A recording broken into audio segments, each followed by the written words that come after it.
કોઈની વાત અને એને અવારનવાર તપાસવું. સતત આપણે કોઈની સાથે ચર્ચા કરતા હોઈએ ત્યાં ક્યાં ગેપ રહે છે અને ત્યારે મારા ભાવ અને વિચાર ઉપર શું સ્થિતિ સર્જાય છે, એ ભાગની ઉપર જેટલા આપણે જઈ શકીએ એટલા ઉતરીએ તો શબ્દથી ક્યાં પહોંચશું? વસ્તુ સુધી. ભાવ નામની કોઈ વસ્તુ છે અને ભાવ નામની કોઈ વાસ્તવિકતા એક્ઝિસ્ટ કરે છે. એ વસ્તુ સુધી હું પહોંચું.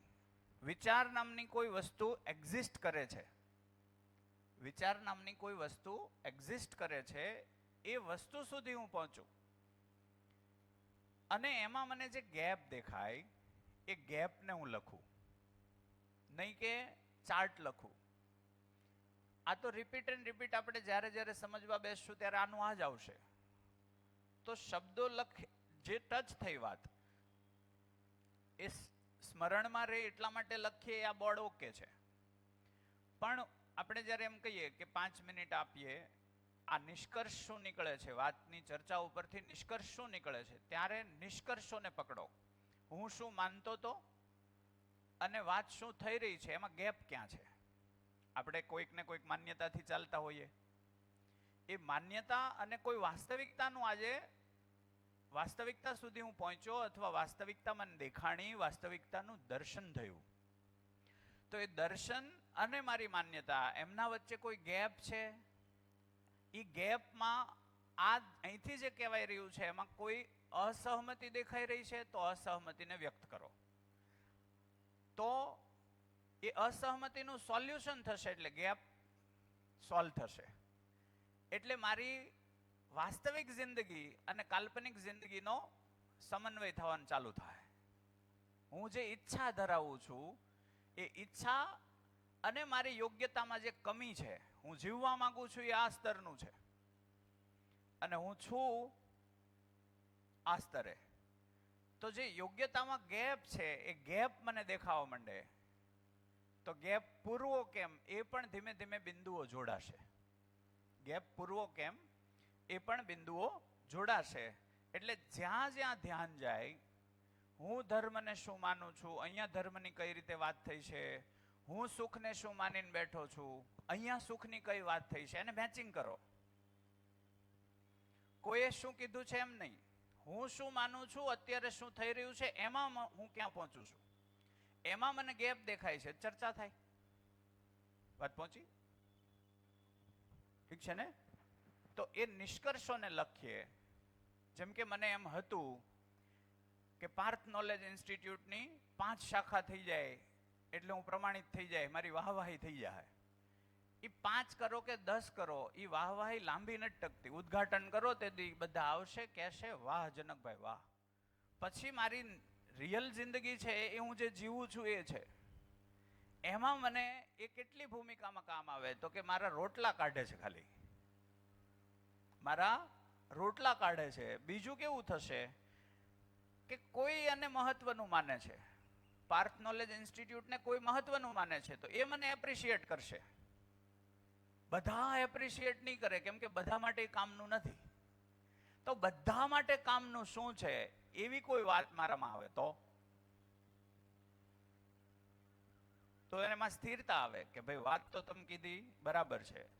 એવું કહેવાથી મારી અંદર એક ક્લેરિટી બને કે હા જે વાત થઈ રહી છે મારામાં સ્થાપિત થઈ છે, ખોટી નથી. એનાથી સિક્વન્સ છે જિંદગીનું બનતું જાય, બિંદુઓ જોડાતા જાય અને એક અપેક્ષિત જિંદગી જે છે એ આપણે મેળવી શકીએ. હે ને? હાજી. એટલે એવું કમ્પેરિઝન તો મતલબ હું શું વિચારું છું અને દર્શન શું કહે છે અહીંયાથી જે કહેવામાં આવ્યું એ બેમાંથી જોઈએ જ છીએ. તો આજે જસ્ટ સવારની જ હજી આવતા વખતની ઘટના કરું. કારમાં બેઠો તો વિચાર આવ્યો કે કેટલું સારું છે કે બિઝનેસ ચાલે છે, હું બી અહીંયા છું, બધું સેટ છે, કન્ડિશન ફેવરેબલ છે. ઉપરવાળાનો કેટલો ધન્યવાદ એવું વિચારતો તો મગજમાં આવ્યો ઉપરવાળા કોણ તો કરવો કોને ધન્યવાદ, કૃતજ્ઞ કોને થવું? જી. તો પછી મને મારા જાતને જ કૃતજ્ઞ થાય એવું કંઈ દેખાણું. બરાબર છે. તો ઉપર મતલબ એનાલાઇઝ થાય હવે કે બધા શબ્દ પકડાય છે, હું વિચારું છું એ પકડાય કે ઉપરવાળો કોણ? તરત પ્રશ્ન આવે હા કે છે કોઈ ન્યા? ન્યા કોઈ અચ્છા, છે? બીજું એ આવે ઉપર નીચે કઈ છે અસ્તિત્વમાં? અસ્તિત્વમાં ઉપર કે નીચે એવું કઈ છે? આખા અસ્તિત્વને જુઓ તો ધરતીમાં ઉપર શું કહેવાય, નીચે શું કહેવાય? બધે પ્રકૃતિ જ છે. આમે અસ્તિત્વ એટલું ફેલાયેલું છે, આમે અસ્તિત્વ એટલું ફેલાયેલું છે, આમે અસ્તિત્વ એટલું ફેલાયેલું છે, આમે અસ્તિત્વ એટલું ફેલાયેલું છે. હું આમ ઘૂમું છું તો હું અત્યારે ઉપર છું એવું માનું છું, તો અહીંયા હોઈશ ત્યારે હું ઉપર છું એમ જ માનું છું. આનો મતલબ શું થયો? ઉપર નીચે જેવું અસ્તિત્વમાં કાંઈ નથી, ત્યાં બધું એક સરખું છે. વૈજ્ઞાનિક શબ્દ ક્યાંથી? સર જી જી જી. વૈજ્ઞાનિક શબ્દ છે બ્રહ્માંડ. તો સર બ્રહ્માંડ. તમે ઉપર નીચે કીધું તો શું બ્રહ્માંડ માની શકાય? શું બ્રહ્માંડને માની શકાય કે બ્રહ્માંડ છે એવો શબ્દ? પૃથ્વી છે કે નહીં? પૃથ્વી તો છે. ચંદ્ર છે, હા સૂર્ય છે, હા. ગ્રહો અને? છે, બોલો ચાલો. એમને હાલ્યા જાવ તો ક્યાંય અટકે છે? ના, કેટલું છે? અગણિત અમાપ વિસ્તાર. છે ને, હમ. એ બ્રહ્માંડ છે. એને એટલે તમે બ્રહ્માંડ શબ્દ આપણે આપેલો છે પણ છે. છે. આપણે જે છે એને આપણે કોઈ શબ્દ આપીએ છીએ. બ્રહ્મમાંથી પ્રગટેલું બધું. તો આપણે આપણે એને બ્રહ્મ કોણ? બ્રહ્મનો અંડ એમ કહીએ આપણે, બ્રહ્મમાંથી પ્રગટેલું. તો બ્રહ્મ કોણ? આ તો બ્રહ્મ સુધી પહોંચશું. એટલે પેલા ભાઈનો જે સવાલ હતો ને કે ભગવાન, જી. તો કોઈક શક્તિ છે એને માનીએ કે ભગવાનને માનીએ કે ખાલી પહેલા હું પોતાને માનું? પહેલા અત્યારે જે જર્ની છે એને માણો. અત્યારે જે જર્ની છે 7 દિવસની એને માણો. માણતા માણતા જે પકડાઈ જાય છે વાત એટલી લખો. એનું સતત છે સ્મરણ, મનન, પઠન કરો અને અંદર પોતાની અંદર ચકાસો. એ ચકાસણીમાં કોઈ સ્વીકાર થઈ જાય એટલું સ્વીકારતા જાઓ. નથી સ્વીકાર થતો એને રહેવા દો. અત્યારે એમાં મથામણ નહીં કરો. જેમ જેમ પલાઠી મારતા જાવું એમ એમ સમજાતું જાય. એક ગાયે બધું જ આરપાર થાય એવું નહીં થાય. આ સૂચના આવશે. એ સૂચના મને સારી લાગી. મને એવું લાગે કે હા, આ એક યોજના છે, ખુશિયાલીપૂર્વક જીવવાની યોજના છે ને હું મારા ઘરમાં ખુશી ઈચ્છું છું, એવું મને સ્વીકાર થઈ જશે તો હું બીજી વાર પલાઠી મારીશ જેમ મેં મારી હતી. ઠીક છે ને? મને ત્યાં સુધી નિરાત ન થઈ કે ભાઈ આખું સમજું પછી જ છૂટકો. તો આખી સમજવાની વાત છે. એમાં તમે ખેંચશો જો તમને જિજ્ઞાસા હશે અને કાંઈ એવું લાગશે કે આમાં દમ વાળું છે તો, નહીંતર બીજી વાર નહીં આવો. જેટલામાં તમે છો એટલામાં ખુશ છો ને આ ઝંઝટ લાગે છે, પલાઠી મારવી જ ઝંઝટ લાગે છે તો તમે નહીં આવો. આમાં બીજું તો કાંઈ છે નહીં. ઠીક છે ને? તો પરમાણુથી માંડીને પરમેશ્વર સુધીની આ યાત્રા છે. ઠીક છે? એમાં જેટલી વાત થઈ એટલામાં ક્લેરિટી બનતી જાય છે. હા, નવા સવાલ ઉઠશે. તો તમે જે પૂછો છે એ સવાલ અંતિમ સવાલ છે. તો બ્રહ્મ છે જ ને? બ્રહ્મ છે તો એની પાછળ પડી એને સમજવા માટે આગળ વધીએ. બ્રહ્મ જ છે એટલો જ શબ્દ હતો. તમે બોલી હા, તો હા, હવે મારે સમજો કે બ્રહ્મ શું છે. અને ઘણીવાર મને વિદ્યાર્થીઓ કહે કે સાહેબ તમે ઈશ્વરમાં નથી માનતા. મેં કીધું નહીં, માનું છું. તું જે મનાવવા માંગે એમાં નથી માનતો. તું એમ કે છો કે પથ્થર છે ઈશ્વર છે, તો હું એમાં નથી માનતો. ઈશ્વર બહુ વિશાળ ચીજ છે, કોઈ વિશાળ વાસ્તવિકતા છે. એ આ પથ્થર એટલા પૂરતી નથી. વાત પકડાણી? તો આવી રીતે કોઈ વાત છે કે ભાઈ હા, કોઈ તત્વ છે, પરમ તત્વ છે, અને એ શું છે ત્યાં સુધી આપણે જઈએ ધીમે ધીમે. છે બીજો એક સવાલ જી છે. જી જી. નસીબ. હું અહીંયા આવી, મને કોઈએ કીધું, મને ઈચ્છા થઈ, એ શું કહી શકાય? નસીબ કહી શકાય? એને યોગ સંયોગ કહેવાય. નસીબ જેવું તો કશું નથી. પ્રારબ્ધ છે, એને આપણે સમજીએ. પ્રારબ્ધ એટલે શું? એ પર્યાય જ કહેવાય ને, પ્રારબ્ધ અને નસીબ. નસીબ સમજાશે નહીં, પ્રારબ્ધ સમજાઈ જાય. દાખલા તરીકે એક માણસ હાવ રખડું છે તો 1000 રૂપિયા એની પાસે હોય એવું બને કે નહીં? હોઈ શકે. હોઈ શકે. તો આપણે એમ કહીએ કે આ માણસને કર્યા વગર બધું મળી ગયું છે. એક માણસ પાસે પરિશ્રમ કરે છે, એની પાસે કશું નથી. ઠીક છે ને? તો આપણે નસીબદાર કોને કહીએ છીએ? જે કશું નથી જેની કરતા ને પાસે પૈસા છે એને. તો પૈસાને નસીબને કઈ લેવા દેવા જ નથી. એટલે હું એમ કહું છું કે આપણે જેને નસીબ માનીએ છીએ નસીબ સાથે કઈ લેવા દેવા નથી. એકની પાસે હજારો રૂપિયા છે, કરોડો રૂપિયા છે, પણ જીવનની બ્યુટી નથી.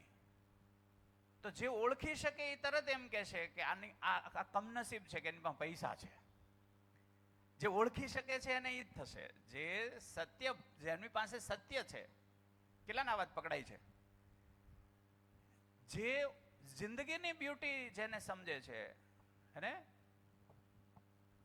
એ બ્યુટી એની પાસે નથી અને દેખાય તો કરોડો રૂપિયા એને ગરીબ લાગશે. જેમ જેમ મને આ પ્રાપ્ત થતું ગયું એમ મને બહુ ધનવાન લોકો ગરીબ લાગવા માંડ્યા. એટલે હું એના ફંક્શનમાં જવાનું બંધ થઈ ગયું, બધું ઓટોમેટિક બંધ થઈ ગયું કે આટલા ગરીબની પાસે જઈને ગરીબી જ લાવવી ને.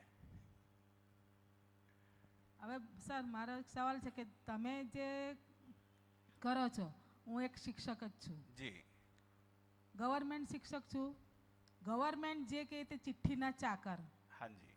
તો શું કોઈ વખત ગવર્મેન્ટ ખોટું કરાતા મારે નોકરી છોડી દેવાની? નહીં, એમાંથી રસ્તા મળી જાય. મારી પાસે સાચું હોય ને તો ખોટામાંથી પણ મને રસ્તા મળી જાય. બીજું, મેં કાલે એક વાત કરેલી, આત્મહત્યાનો સ્વીકાર છે નહીં. આમ છતાં આત્મહત્યા વધશે કે ઘટશે? દિન પ્રતિદિન વધશે કે ઘટશે? વધશે. ઠીક છે? તો હું, મારી પાસે સોલ્યુશન નહીં હોય ને તો હું વિચલિત થઈ જઈશ. પણ સોલ્યુશન હશે તો મને દેખાશે કે કઈ રીતે આનો ઉકેલ આવશે, એમાં મારી ભૂમિકા શું એ દેખાશે અને હું કામે લાગી જઈશ. કામે લાગીશ તો આજે કામે લાગીશ તો તરત પરિણામ આવશે. એ પરિણામનો સમય મને દેખાશે કે આટલો સમય તો લાગશે. તો મારામાં શું છે? ધીરજ. તો જે વ્યક્તિ છે, દેખાવાનો મતલબ શું થાય? સમજાઈ જવું કે આનો ઉકેલ આ છે, આ પ્રોસેસથી જ આત્મહત્યા રદ થશે અથવા તો દૂર થશે. ઠીક છે ને? તો એ પ્રોસેસમાં જે ઉતરશે એના ઘરે આત્મહત્યા નહીં થાય. બાકી ખબર ના રહે કે આપણા જ ઘરમાં 5, 7, 8, 10 વર્ષથી કોઈ એવું વ્યક્તિત્વ જે બહારથી ખીલેલું લાગે છે પણ અંદર હાવ મુરઝાઈ ગયેલું છે, એને ડિપ્રેશન કહે છે. ડિપ્રેશન ઘરના લોકોને ક્યારેય દેખાતું જ નથી. કોઈ એક વ્યક્તિ ડિપ્રેસ છે તો એ ઘરના લોકો ક્યારેય ઓળખી નથી શકતા ઝડપથી, કેમ કે ઘરના લોકોના કારણે જ ડિપ્રેસ્ડ હોય એટલે એને દેખાવા નહીં દે. વાત પહોંચે છે? પછી આપણે ગમે એના ઉપર બ્લેમ કરી દેવા માટે છૂટા છીએ. કોઈ આત્મહત્યા માટે પહેલો જવાબદાર વ્યક્તિ એના માતા પિતા હોય. તમારે કોઈના ઉપર ઢોળવું હોય તો એનો વાંધો નથી, પણ હોય આ સચ્ચાઈ, એને મારે સ્વીકારવી ન સ્વીકારવી એ અલગ વાત છે. પણ હોય, કેમ કે સૌથી વધુ બાળક પહેલા કોની પાસે આવ્યું? માતા પિતા પાસે. માતા પિતા પાસે જિંદગીની બ્યુટી નહોતી એટલે આપી ન શક્યા. એટલે બાળક છે ભ્રમ શીખ્યો, પોતાના ઘરેથી ભ્રમ શીખ્યો, બહાર તો ભ્રમનો વેપાર છે, ત્યાંથી પણ એ ભ્રમ શીખ્યો. એક ભ્રમિત માણસ છે, એનું દુઃખ વધતું જાહે કે સુખ વધતું જાહે? દુઃખ વધતું જાહે. ધીમે ધીમે દુઃખ એટલી હદે પહોંચે કે એને સુખની આશા છૂટી જાય કે હવે હું સુખી નહીં થાવ. આ જે બિંદુ છે કે હવે હું સુખી નહીં થઈ શકું, એ બિંદુ જ એ પોતાની જાતને ખતમ કરવા માટે જવાબદાર બને. તો ડિપ્રેશન એવી વસ્તુ છે કે એ બાળક જે કામ માટે આવ્યું છે એ કામના બદલે તમે કોઈ એને બીજા કામમાં જોતરી દીધું. બીજા કામમાં જોતરી દીધું મતલબ આપણે એવું કહીએ છીએ કે નિર્વાહ માટે કારકિર્દી ન બનાવવી, તો કે નહીં, કારકિર્દી બનાવવી, પણ કેવા કામમાં જોતરી? માત્ર કારકિર્દી જ બનાવવી, બીજું કશું જ નહીં. આ ખોટે ગલતી છે. માત્ર પૈસા કમાવા માટે હું એને લગાડી દઉં. હું આખી જિંદગી એના માટે લાગ્યો છું એટલે હું મારું ઉદાહરણ આપી આપીને કહીશ, મેં એટલો પરિશ્રમ કર્યો ત્યારે એટલો પૈસો થયો છે. આ મફત નથી આવતું. એટલે એને મહત્વનું સૌથી વધુ શું લાગે? પૈસા. કેમ કે મેં શું મહત્વનું માન્યું છે? પૈસા. જિંદગીની બ્યુટી શું છે, જિંદગી શું છે, જિંદગી મને પણ નથી સમજાણી, એટલે હું મારા બાળકને જિંદગી નહીં આપી શકું, કારકિર્દી આપી શકું, એવું બની શકે. એ જ કારકિર્દી એના માટે ઘાતક બની જાય, હે ને? તો જિંદગી માત્ર આ શરીરની ટાંકી ભરવી, અરે સોમભાઈ દર વખતે કહે ટંકી ભરો, टंकी खाली करो, एक समय आए तो नई टंकी पैदा करो, फिर उसकी टंकी भरो, वो खाली हो जाए, वो भी समय आने पर दूसरी टंकी पैदा कर दे, है ना? एक उम्र के बाद ये सूझता है कि यार हो क्या रहा है, उसका जवाब आता ही नहीं है. हो क्या रहा है, बस चलता जा रहा है. બાળકો શું કામ પેદા કર્યા? પહેલેથી પરંપરા આવે છે એટલે પર્પઝ નથી ખબર, હે ને? તો જેમ જેમ જેમ જેમ સમજતા જશું એમ એમ આખો એક ઓવરવ્યૂ, એક બર્ડ વ્યૂ છે તમારા હાથમાં આવી જશે 7 દિવસમાં. પછી એમાં ક્યાં ઊંડાણ, મારી સમસ્યા શું છે, એ સમસ્યાને શોધો, એનું સોલ્યુશન દર્શનમાં છે કે નહીં. જો મળે તો એમાં અભ્યાસ કરો, તો એક દિવસ સોલ્યુશન સાથે તમે હશો. ઠીક છે ને? બીજી વાત રહી, તમે જે કીધું નોકરીની, તો અહીંયા એક સૂત્ર કાલે વાત થઈ હતી કે દરેક માણસની ઉત્પાદન ક્ષમતા એની આવશ્યકતા કરતા વધારે છે. પહેલા એ સમજવું આવશ્યક બને કે હું આ ધરતી ઉપર છું શું કામ, છું શું કામ, એમાં લક્ષ્ય પહેલા દેખાય કે ભાઈ મારું આ લક્ષ્ય છે. જે લક્ષ્ય દેખાઈ ગયું એમાં પૈસા કેટલા જરૂરી છે તો જ તય થાય. હું જન્મથી મૃત્યુ સુધીની મારી યાત્રા શું કામ છે, એ યાત્રામાં પૈસા કેટલા આવશ્યક છે તો જ આવશ્યકતા નક્કી થાય. એમાં ખુરશી કેટલી જોઈએ, એમાં સોફા કેટલા જોઈએ, એમાં મકાન કેવડું જોઈએ. મૂળ લક્ષ્ય નહીં પરખાય તો ઘર બનાવવાની ક્રિયાને જ આપણે લક્ષ્ય સમજશું. એટલે આ ઘર તો કે નાનું પડ્યું, 10 વર્ષ પછી એનાથી મોટું ઘર, 10 વર્ષ પછી એનાથી મોટું ઘર, 60-70 આવે એટલે ઘર મોટું થઈ ગયું, હવે વાળવા ચોળવાની ફેર નથી.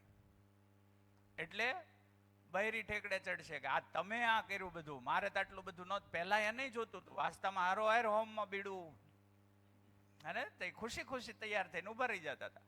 તો એને દેખાણું નહીં કે હોમ ક્યાં જાય છે. પછી કાચ સાફ કરવાના થયા, ઝાડુ મારવાનું થયું, ત્યારે છે ઓલો હવનનો ધુમાડો આવ્યો, હે?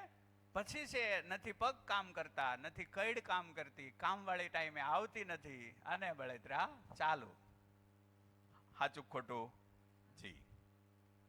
તો મારી જરૂરિયાત હું નક્કી ન કરી શક્યો. આપણા ઘરની અંદર આપણી જરૂરિયાત આપણે નક્કી ન કરી શક્યા. દર્શન આવ્યા પહેલા અમે 1-2 વાસ્તામાં ગયા હતા, ઉનવિલાસ. એટલે અમે ઘરે આવીને વિશ્લેષણ કર્યું, આ બરાબર થઈ રહ્યું છે. તો અમે બે એક કન્ક્લુઝન ઉપર, નહીં આ બરાબર નથી, આપણું છે રેડી છે. પડદો તો કે હાથથી ફરે એ જ રેડી, રિમોટ વાળો રહેવા દો. કેમ? જરૂરિયાત નથી. રિમોટ ખરાબ થઈ જાય તો સેલ વહી ગયો ને જોવા આવે દીકરીને,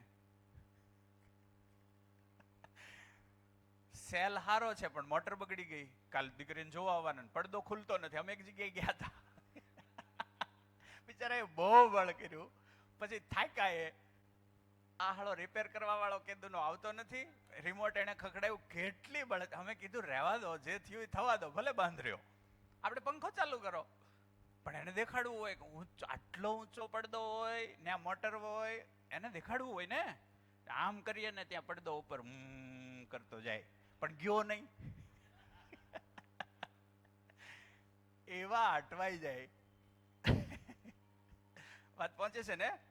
હું કામ આવી બળતરા લેવી? તો હું મારી જરૂરિયાત નક્કી કરી શક્યો કે ન કરી શક્યો? ન કરી શક્યો. તો મધ્યસ્થ, એક જ મિનિટ, મધ્યસ્થ દર્શન આવ્યું. અમે મધ્યસ્થ દર્શનનો અભ્યાસ કર્યો 2023માં, વિલાસ મેં અને મારા બાળકોએ. એ પહેલા અમે 2-3 એવા વાસ્તામાં ગયા કે એમાં હોમ થિયેટર, ઠીક છે ને, જીમ, બે મિનિટ મને ખ્યાલ છે 2 જણ બોલવા માંગે છે, પણ હું મારી વાત પૂરી કરી લઉં. જીમ, હોમ થિયેટર, ટોયલેટમાં એસી, કશું ઘટે નહીં. અને ફૂલ હાઈટના વિન્ડો, એમાં રિમોટ વાળા પડદા, અને આમ કરે ત્યાં પંખો ચાલુ થાય, આમ કરે ત્યાં લાઈટ ચાલુ થાય, આવું બધું હોતે આવ્યું છે ને હવે. હા, એ બધું જ એવું ઘણું બધું અમે જોયું. પછી અમે ઘરે આવીને એક વસ્તુ જોઈ, વિચાર્યું એમ કે આ હોમ થિયેટરનો ઉપયોગ કેટલી વાર કરશે? શું લાગે, વરસમાં કેટલી વાર? કેમ કે બધા હારે બેહે એવી તો સ્થિતિ નથી. પિક્ચર તો મિત્રો સાથે જોવા જવાનું હોય.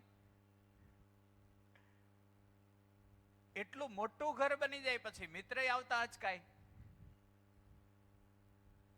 મિત્ર પોતાનામાં સ્ટેબલ હોય તો આવશે, પોતાનામાં એ અનસ્ટેબલ હશે તો ન્યા જઈને બિચારો દુખી થઈ જાય, મારે આવું કાંઈ નહીં, આને આવું કેટલું. અને ન્યા એ પિક્ચર દેખાડશે કે બીજું કંઈક દેખાડે છે, એટલે ત્યાં ગેપ ઊભો થાય. હે ને? તો અમે ડિસ્કસ કરી કે એક હોમ થિયેટર ઘરે બનાવીએ તો કેટલા લાખનું થાય? ઓલમોસ્ટ કેટલા લાખનું થાય? 10 લાખનું. 10 લાખમાં આખી જિંદગી મૂવી જોવો તોય ખૂટે. એટલે તમે ત્યાં જોવો નહીં પાછા. આ ઝંઝટ કરાય. હે ને? એટલે અમે પહેલેથી બહુ અમુક વસ્તુ નક્કી કરી લીધી. આ 3 બેડરૂમ, હોલ, કિચન 4 જણા માટે બહુ જ ઇનફ છે. અમે ચારેય ડિસ્કસ કરતા એમ. એમાં કુંજ ક્યાંક અસહમત થાય તો હું ક્વેશ્ચન કરું તો એની પાસે જવાબ ન હોય એટલે એ કે વાત તો સાચી તમારી. હું નિર્ણય ન લઉં, ક્વેશ્ચન કરીએ ને એની પાસે જવાબ ન હોય તો એ વિચારશે કે નહીં વિચારે? તો કોઈને સલાહ નથી દેવાની, પ્રશ્ન છોડો, પ્રશ્ન કરીને મૂકી દો. એ રાતભર વિચારશે, સવારે ઉઠીને એમ જ કહે કે ના તમે કહેતા સાચું. ઠીક છે ને? તો સાચું હશે તો સાચું કહેશે, ખોટું હશે તો એના તર્ક આવશે કે નહીં આવે? આવશે. તો આપણે વિચારવાનું. બરાબર છે? હાજી. તમે બર્ડ વ્યૂ નું વાત કરી કે બર્ડ વ્યૂ આખો આવી જાય, પછી બર્ડ વ્યૂ તમે જ્યારે બોલો ત્યારે તમારા ચિત્રણમાં શું ચિત્ર આવે? આ બોર્ડ આવે કે બીજું કઈ આવે? નહીં, વસ્તુ જેવું કુટુંબકમ આવે, અને પૂરેપૂરી આપણી યાત્રા આજ સુધી કઈ રહી એ આવે, અત્યારે મારી અંદર સ્થિતિ શું ચાલી રહી છે એ આવે, મારા ગેપ ક્યાં છે એ આવે, એ ગેપ ભરાશે કેવી રીતે એ આવે, તમામ વ્યૂ આવે. અને ટોટલ વાસ્તવિકતાઓ સુધી જઈ શકીએ છીએ. કોઈ જગ્યાએ સમજી લો કે મને હજી બહારથી માનની અપેક્ષાઓ છે, હું જે વાત કરું છું એમાં પૂર્ણ રીતે હું એવો થઈ ગયું કે ભાઈ હવે મને માનની અપેક્ષા નથી બહારથી, એવું નથી. તો એ મને ગેપ દેખાય કે હજી કેમ એમ છે. પહેલા આપણે 100% બહાર નિર્ભર હતા, હવે 5% છીએ, તો આ 5% હું કામ છું? ઠીક છે ને? તો એ ગેપ ક્યાં છે? પહેલા ઇન્દ્રિયોમાં કેટલા હતા, આજે ઇન્દ્રિયોમાં કેટલા છીએ, કઈ કઈ ઇન્દ્રિયો હજી છે આપણને સતાવે છે, એ ગેપ દેખાય. એ ગેપના સોલ્યુશન પણ દેખાય. હજી પલાઠી મારવી પડે એમ જ છે મારે. એટલે હું પાછો હજી વિજાપુર જવાનો છું 2 તારીખે. મારાથી ઉપરની સ્થિતિમાં હોય અને મારે સાંભળવાના.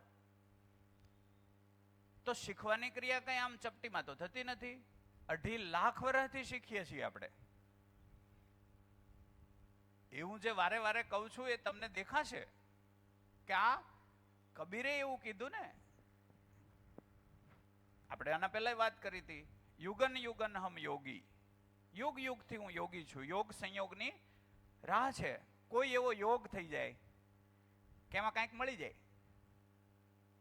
પણ યોગ થતા નથી ત્યાં સુધી મારે સતત આવવાનું. કોઈ યોગ થઈ ગયો, ભાઈ વાત મળી કંઈક. ઠીક છે ને? તો એ હું મને જોઈ શકું છું. હું વિલાસ સાથે ચર્ચા કરતો, અમે બે ચર્ચા કરતા હોય, અમારી વચ્ચે કોઈ ગેપ છે તો દેખાય. આજની જ હજી વાત, હમણાં અમે આવતા નહીં, આપણી વચ્ચે શું ગેપ છે હજી દેખાય. તરત દેખાય તો મને રસ્તો દેખાય કે અહીંયા મારે કેમ કામ કરવું, એને રસ્તો દેખાય મારે કેમ કામ કરવું. વાત પકડાણી? તો એ મારું મૂલ્યાંકન કરે જેટલું થાય એટલું, હું એનું મૂલ્યાંકન કરું, હેને? પણ હોય શું ખબર? ઉપરની યોગ્યતા વાળો નીચેની યોગ્યતા વાળાનું મૂલ્યાંકન કરી શકે, નીચેની યોગ્યતા વાળો ક્યારેય ઉપરનાનું મૂલ્યાંકન ન કરી શકે. આ વાસ્તવિકતા છે. ખોટું જ કરે. શું વાત થઈ? અને આપણે સમજી લઈએ, યોગ્યતાની સતત ચર્ચા થઈ રહી છે, તો યોગ્યતા શું?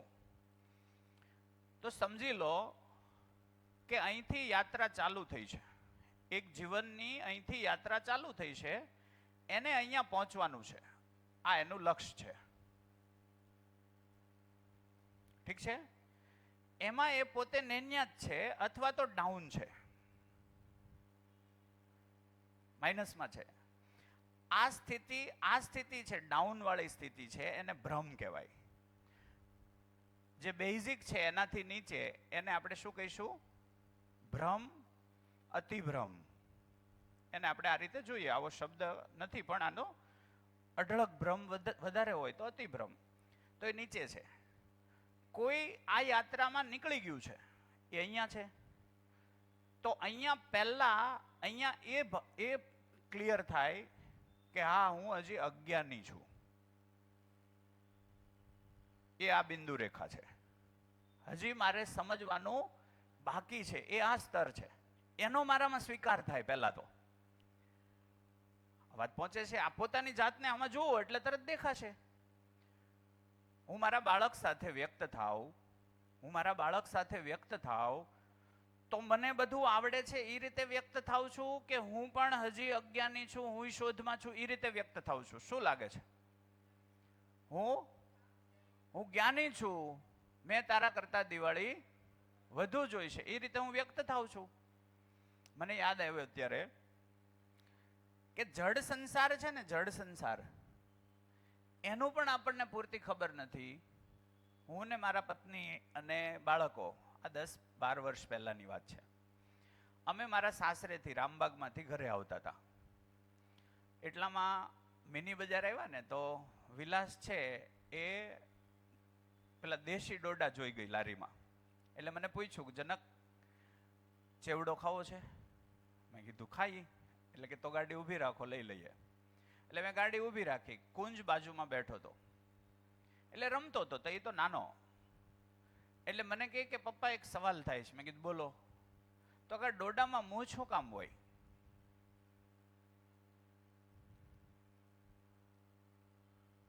તો શું જવાબ છે? કેટલાય ડોડો જોયો છે, કેટલાને આવો સવાલ થયો? આજે થયો કે પહેલાય થયો તો? તો શું જવાબ મળ્યો? પૂછ્યો નહોતો. સવાલ થયો તો પૂછ્યો નહોતો. શું કામ પૂછ્યો નહોતો? જેટલા બાળપણમાં મેં સવાલ પૂછ્યા, એના જવાબ મને મળ્યા તા કે નહોતા મળ્યા? નહોતા મળ્યા. એટલે મને કન્ફર્મ થઈ ગયું કે મારી આસપાસ કોઈ એવું છે જ નહીં કે મને જવાબ આપશે. એ આપશે તો એવું કહેશે એ હોય. અચ્છા, એ જવાબ છે નહીં. આવા વાહિયાત સવાલ હું કામ પૂછે? એમ પૂછે તો એ આનાથી ઉપર કે આનાથી નીચે? આનાથી નીચે છે. એનું કોઈ કારણ શોધે છે દીકરો. આ મારો એકનો દીકરો શોધે કે બધાના છોકરાઓ શોધે? તો તરત હું કહેવું, ભાઈ ધંધામાં ધ્યાન દેની, ઓફિસ આવીને જે કરવાનું કહીએ છીએ એ કરતો નથી. ડોડાને મૂછ્યું કામ હોય? મૂછ વાળી થતી. પછી પૂછશે બીજી વાર? નહીં પૂછે. અહીંયા વાત એ છે કે જડ સંસાર અને સૂક્ષ્મ સંસાર. કેટલું છે? જડ સંસાર અને સૂક્ષ્મ સંસાર. સમજવાના માટે આને આપણે આમ કહીએ કે સમજી લો કે સમજવાના સ્તરમાં આટલો ભાગ જડ સંસારનો છે, આ ભાગ જડ સંસારનો છે એમ સમજીએ, હેને? અને સૂક્ષ્મ સંસાર આ છે, એને આપણે ચૈતન્ય સંસાર, આને ચૈતન્ય સંસાર કહીએ, હેને? એટલે આ જડ સંસાર છે, આ સૂક્ષ્મ સંસાર છે, અને આ અતિ સૂક્ષ્મ સંસાર છે.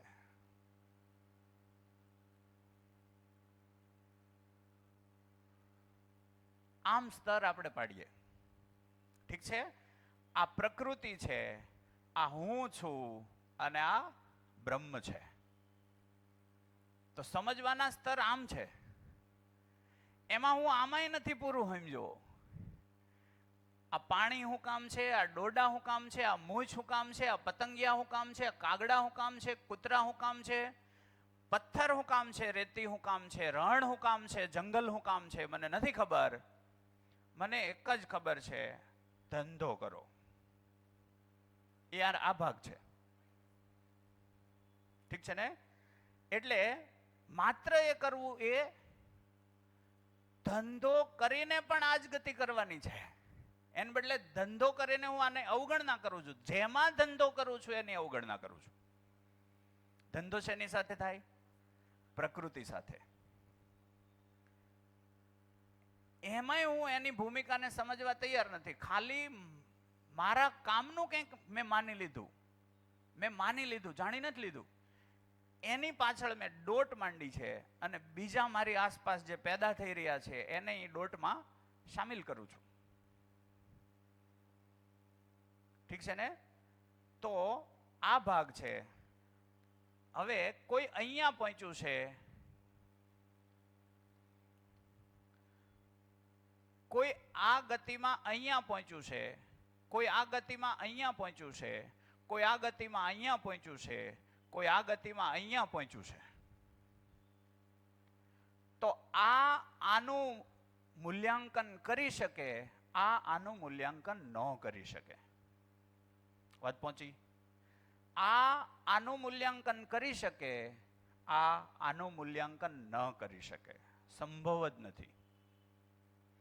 આનું મૂલ્યાંકન કરી શકે અને આનું મૂલ્યાંકન ન કરી શકે. અહીંયા કોઈ છે એનું મૂલ્યાંકન કરી શકે, આની કોઈ ઓકાત નથી કે આ બાજુનું મૂલ્યાંકન કરી શકે. કેટલાની વાત પહોંચી? કોણ સમજાવશે શું વાત થઈ રહી છે? આજે જ ફૂટ્યું. આ કેવું છે, અમુક વસ્તુઓ છે, સવાલ જવાબ થાય ત્યારે છે અંદર આવે કે ચાલો ને સમજવાનો પ્રયત્ન કરીએ. જેટલી વાર શિબિર લઈએ ને એટલી વાર આપણી યોગ્યતામાં કઈ વધારો થયો કે નહીં? હું અહીંયાથી જે બોલતો હોઉં એ બોલ્યા પછી સતત હું મારું જ મને જોતો હોઉં. ઘણી વાર મારા જ વિડીયો હું જોતો હોઉં ઘેરે, અને હું મારું મૂલ્યાંકન કરતો હોઉં કે હું આવેશ ગતિમાં કઈ નથી બોલવાનું એવું તો નથી બોલી ગયો ને. કેમ કે સભા અને માઇક છે ને એ બહુ ચીપકું છે. માંડ ઈ આવેશ ગતિમાંથી બહાર આવ્યા છીએ, પાછા એમાં જતા નથી ને, એને મારે સમજતા રહેવાનું છે. હે ને? જી હા, એ સમજાવો. હા, આ જે તમે કીધું એક સ્થિતિ છે કે જે જળ સંસાર છે એમાં જે લોકો હશે એને જળની બધી માહિતી હશે, એની પાસે એ નોલેજ હશે કે ઇન્દ્રિય પાસેથી સુખ કઈ રીતના લેવું. એની પાસેથી ઉપરનું નોલેજ નથી, એટલે એના જે ડિસિઝન હશે એને કંઈ બોલશે તો એ ત્યાંથી જ બોલશે. એની કેમ કે ઓલું તો અવેલેબલ નથી એના માટે. હવે જ્યારે ચૈતન્ય સંસારવાળો વ્યક્તિ છે જેને નોલેજ છે બધું, એ વ્યક્તિ આખી સૃષ્ટિને ધ્યાનમાં રાખી, એનો રોલ ધ્યાનમાં રાખી અને જ્યારે સામેવાળાનું સમાધાન કરે છે તો એમાં જડ તો આવી જ ગયું ઓલરેડી, તો એનું સમાધાન એને મળી શકે. તો એ અવેલેબલ છે, એ યોગ્ય છે કે બીજા વ્યક્તિને એ પ્રોસેસમાં જવાબ આપી શકવા માટે બરાબર છે, સક્ષમ છે. અતિ સૂક્ષ્મ સંસાર છે એટલે તો આખું અલગ વસ્તુ થઈ ગઈ છે. એટલે ત્યાંથી એ દ્રષ્ટિ મળી જાય તો જે ચૈતન્ય સંસારમાં છે એ હજી સમજવાની કોશિશ કરે છે કે ભાઈ મારે આ વસ્તુ સુધી પહોંચવી છે, તો પેલો ભાઈ એને ખેંચી શકે. ડન છે, વેરી ગુડ. આ સંસારને સમજે ને, આ સંસારને સમજે એને કહેવાય વૈજ્ઞાનિક.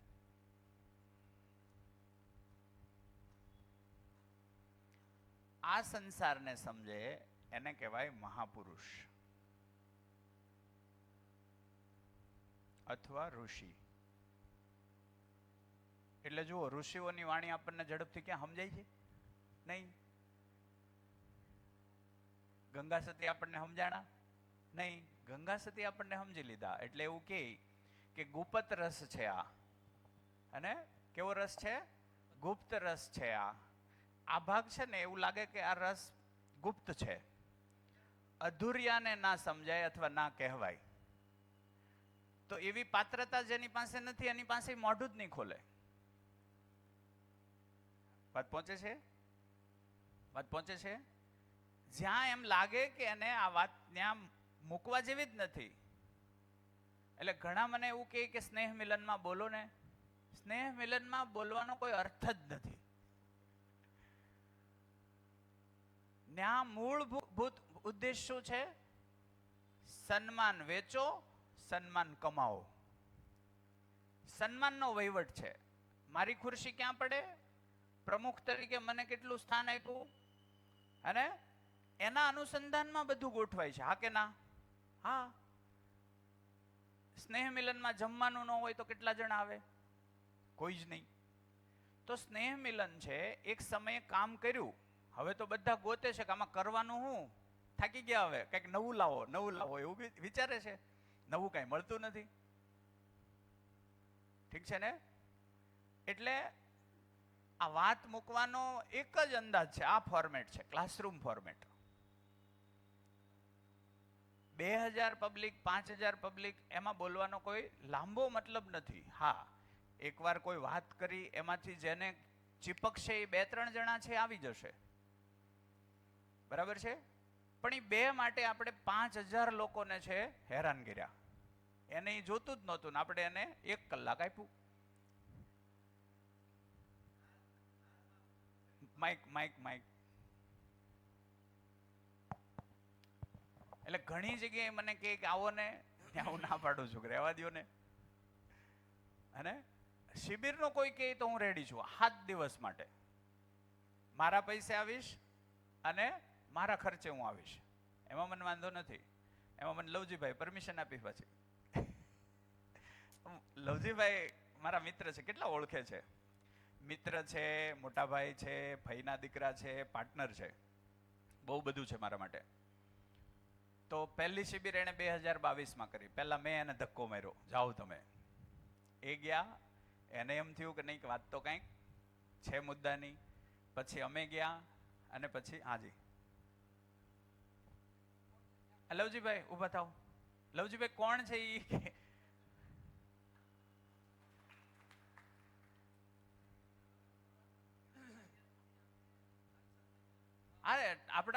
આપણે જે બનવું હોય ને એ જ આપણું ચિત્રણ આવે. અત્યાર સુધી કે બાદશાહ સાહેબ અમને દેખાતા હતા એમ. લવજીભાઈ કયો એટલે અમને એમ થાય બાદશાહ. એટલે આપણે જે આપણી અંદર જે બનવાની પ્યાસ હોય ને એ તરત આવે. હાજી આપણે વાત કરતા હતા ને, જોઈતું હોય ને અધૂરિયાને ન કહેવાય, એટલે એના પછી એટલે હું એમ કહેતો હતો કે આપણે નાળ ભરીને પાતા. હા, નાળ ભરીને પાતા પાડીને, નાનો પાડીને આમ મોઢું રાખી. નાળ, બરાબર છે. વાંસની નાળ આવતી. આ છોકરાને હા, વાંસની નાળ આવતી. નાળ શું હોય ન ખબર હોય. વાંસનો ટુકડો હોય ને એ અંદરથી પોલો હોય, એમ ત્રાસો કાપી નાખે, પછી એમાં છાશ કે દૂધ કે તેલ કે જે પાડીને પાવું હોય ને એ ભરી અને મોઢું પકડી અને મોઢામાં નાળ ભરાવી દે અને પછી નાળ ઊંધી કરી દે. અરે ઓલો ગટગટાઈ જાય પરાણે. હા, મોઢું આવી રીતે પકડે કે જેથી પાછું ન કાઢી શકે. કાલે ભાઈ જ મને પૂછતો હતો કે તમે તમારા ઘરમાંથી કોણ કોણ આ શિબિરમાં સંકળાયેલા? મેં કહું હું એકલો જ. પછી રસ્તામાં મેં જતા હતા ને ત્યારે મને પૂછતો હતો, મને કહેતો તમારે મોડું થયું એવું નથી લાગતું? મેં કહ્યું નહીં, 65 વર્ષે સમજાવવાનું સારું જ કહેવાય. બરાબર છે. પછી બીજું એ કે ઘરમાં બીજા લોકો તમે કહેતા હો તો? મેં કીધું કહેવાનો કોઈ મતલબ નથી હોતો. ગીતામાં પણ કીધું છે કે ન સાંભળવું હોય એને નહીં કહેવાનું, અને અધૂરિયાને ન કહેવાય, ગંગામાએ પણ કીધું. એટલે જ્યારે એની યોગ્યતા ઉભરે હા ત્યારે એ આપમેળે સ્વીકારશે. એ એને પ્યાસ જાગશે, બરાબર છે. ત્યારે એ જાતે કહેશે. મને પ્યાસ જાગી તો હું નિકોરા સુધી ગયો હતો, બરાબર છે, અને વાળુકડ સુધી ગયો હતો, વિસનગર સુધી ગયા હતા. એટલે આ પ્યાસનો પ્રશ્ન છે. જે સોમભાઈ પણ કહે કે તમે કોઈને ન સમજાવો, તમે અહીંયા દરવાજો, શિબિરના દરવાજા સુધી લાવો, બાકીનું કામ અમારું. બરાબર છે. અને એ જ યોગ્ય છે. આપણે સમજાવવા બેસીએ ને તો હજી સમજી ન શક્યા હોઈએ એટલે ન અને સમજાવી શકે. સમજાવવા બેસીએ ને ત્યારે ગોટાળો થાય, ઘોટાળો થાય. જેને તમે લોચો કહો છો ને એવો લોચો થાય. એમાં અમારા ઘરની વાત કરું તો મારે એવું જ હતું. અમે ચારેય પહેલી શિબિર કરી, હસ્તી, મેં, કુંજ અને વિલાસે. તો મારી અને હસ્તીની ગતિ બની ગઈ, એક સારી સ્થિતિ બની બેયની. વિલાસની અને કુંજની સ્થિતિ ઓછી બની. વિલાસ મને ક્યારેક ક્યારેક કહેતી હોતે કે આ સમજવામાં હું ખોટી માથાકૂટ કરવી. લવજીભાઈનો આ પ્રશ્ન એક સમય હતો, હે? તો મેં ક્યારે એમને એમ નથી કીધું કે સમજો જ, તમને સારું લાગે તેથી. સ્થિતિ બનતી જાય એમ ગતિ બનતી જાય. તમે આમાં ઉતાવળ નહીં કરો, મારે સમજી લેવું છે, ઝડપથી સમજી લેવું, એમ કાંઈ નથી થવાનું. અસ્તિત્વમાં સમયની તાણ નથી. સમય જ સમય, એટલે કે સમયની તાણ નથી કારણ કે સમય નથી, એટલે એને ખૂટે એમ જ નથી. એને આમ જુઓ તમે કે ધરતી ઘૂમે છે કે નહીં, કેટલા વર્ષથી, કેટલા વર્ષ ઘૂમશે હજી આવીને આવી રહે તો ક્યાં દિવસ ખૂટવાનો ભાઈ? દિવસ આપણે કોને કહીએ? ધરતી એક પરિભ્રમણ કરે, એક ચક્ર, એક ધરીભ્રમણ કરે, અને આપણે શું કહીએ? દિવસ. એ ખૂટવાનો ક્યારે? હવે બીજો પ્રશ્ન એમ થાય, ઈ નો ખૂટે, આપણે તો વહી જવું ને, તો આપણે ક્યાંય નથી જવાના. આપણને ભ્રમ છે કે આપણે વહી જવું ક્યાંક. આ ધરતીની બહારથી કઈ આવ્યું નથી 300 કરોડ વર્ષમાં, ધરતીની બહાર કઈ ગયું નથી. તો આશ્વસ્ત રહો, તમે અહીંયા છો જ. અમે કાલે હું વિલાસ એક જોતા હતા ટીવીમાં, અમર થવા માટેના વિશ્વમાં થતા પ્રયત્નો. કયા દેશ હશે? અમેરિકા. હે? સૌથી વધારે આમાં કઈ ગતિમાં છે? બ્રહ્મા. એ કઈ રીતે ખબર પડે? એ રીતે ખબર પડે કે આટલી ધન સંપત્તિ હોવા છતાં, જો કે ઈ પાછો ભ્રમ છે, આટલી ધન સંપત્તિ. મેં એક દિવસ, હું એક વસ્તુ કહું ત્યાં બીજું ભૂલાઈ જાય છે, એટલે હું જે મૂળ વાત હોય ને પાછો મને ત્યાં લાવવો. એટલે અમે કાલે જોતા હતા કે ભાઈ એ અમર કેવી રીતે થવા એનો પ્રયત્ન કરે છે. તો આપણને વિચાર એવો આવે કે આ ભારતે જે આપ્યું છે એ ગજબ છે. અમેરિકા આટલું સમૃદ્ધ ગણીએ છીએ છતાંય આખા વર્લ્ડની અંદર જેટલી ઊંઘની ગોળી બને એમાંથી 10 માંથી 6 કે 7 ગોળી અમેરિકનો ખાય છે, યુરોપ વાળા. દર 10 ગોળીએ 7 ગોળી ઊંઘની. હે? આ તમે સર્વે કાઢજો એટલે તમને ધીમે ધીમે ખબર પડશે. યુરોપ ખાય છે, એકલું અમેરિકા તો નહીં, પણ યુરોપ. તો શું મેળવી લીધું? કાંઈ ઊંઘ ઉડાડી. ઊંઘ કુદરતી છે કે કૃત્રિમ છે? એ રહેવી જોઈએ કે ઉડવી જોઈએ? રહેવી જોઈએ. એ આવતી બંધ થઈ ગઈ. એટલે સમજવું પડે એવું છે પલાઠી મારીને કે એક્ઝેક્ટલી શું છે વાત. અમે એક દી સર્વે કર્યો કે આપણે જેને કહીએ બહુ ધનવાન, બહુ ધનવાન, આમ તો હાળું જોઈએ તો વ્યક્તિ લેણામાં છે કે નહીં? લોન ઉપર કેટલા? તો કે બધા. કોઈને ઘરની લોન, કોઈને ધંધાની લોન, લોન ઉપર જ ચાલે. એટલે વ્યક્તિ પણ દેવામાં. વ્યક્તિ દેવામાં એટલે પરિવાર દેવામાં. ઘણી સોસાયટીઓ દેવામાં છે, ઘણા શહેરો દેવામાં છે, રાજ્યો દેવામાં. હિસાબ કિતાબ કાઢે તો શું નીકળે છે? દેવું. દેશ દેવામાં. એટલે ફાયદામાં કોણ છે? તો પછી અમે એક રેશિયો કાઢ્યો કે કયા દેશ દેવા વગરના છે. તો આ ધરતી ઉપર 190 દેશ છે. કેટલા છે? 192. એમાંથી 20 કે 30 દેશ એવા છે જેનું કોઈ દી નામે આપણે ન સાંભળ્યું હોય. એ એટલા જ છે એવા કે જે દેવામાં નથી. ટોપ નંબરના દેવામાં જાપાન, અમેરિકા કંઈક 3જા 6ઠા નંબરે છે. ટોપ દેવું. હાલો તો ફાયદામાં કોણ છે? આટલી ધરતીનું શોષણ કર્યા પછી પણ લેણું જ છે. અને એક ચેનલ છે, આવા સર્વે તમારે સમજવા હોય ને, ચેનલ છે DW ડોક્યુમેન્ટરી. DW હું આ વર્ષોથી જોઉં, ડિસ્કવરીના શોય જોતો, નેટફ્લિક્સ ઉપર ઘણી વસ્તુ એવી ડોક્યુમેન્ટરીના ટાઈપમાં આવે. DW એમાં ડોક્યુમેન્ટરી, કેમ કે એમાં બધું જ એનાલિસિસ છે. ડોક્યુમેન્ટરી ને એમાં હિન્દી બધી ભાષામાં છે. એમાં આપણે હિન્દી જોવું, ઇંગ્લિશ ફાવે તો ઇંગ્લિશે જોવું, સેમ કન્ટેન્ટ હોય, ભાષા અલગ હોય. એ એનાલિસિસ કરજો. એ લોકોનો બહુ જબરો સર્વે હોય છે. તો હા, રાજ માઈક. આપણે દેવાની વાત કરીએ જી. તો મને એકવાર એવો સવાલ થયો હતો હમ. કે જ્યારે કરન્સીને સમજીએ, રૂપિયાને સમજીએ, તો સરકાર રૂપિયા છાપે છે કઈ રીતે કે એને એક રિઝર્વ બેંકમાં જેટલા રૂપિયા છાપવા હોય એની અમાઉન્ટનું ગોલ્ડ મૂકવાનું, ત્યારે એટલા રૂપિયા છાપી શકે. તો હવે એક ઉદાહરણ સાથે એવું મને સવાલ થયો હતો કે સરકારે 100 રૂપિયા છાપ્યા, સરકારે એ 100 રૂપિયાની નોટ છાપી અને તમને આપી વ્યાજે. હવે તમે 110 રૂપિયા કઈ રીતે કાઢશો? એને છાપ્યા છે જ 100. એટલે એકની 10 પાસે રૂપિયાની નોટ આવશે ક્યાં? આવશે ક્યાંથી? એટલે આ છે ને શંકુ આકારનું અર્થતંત્ર કહેવાય.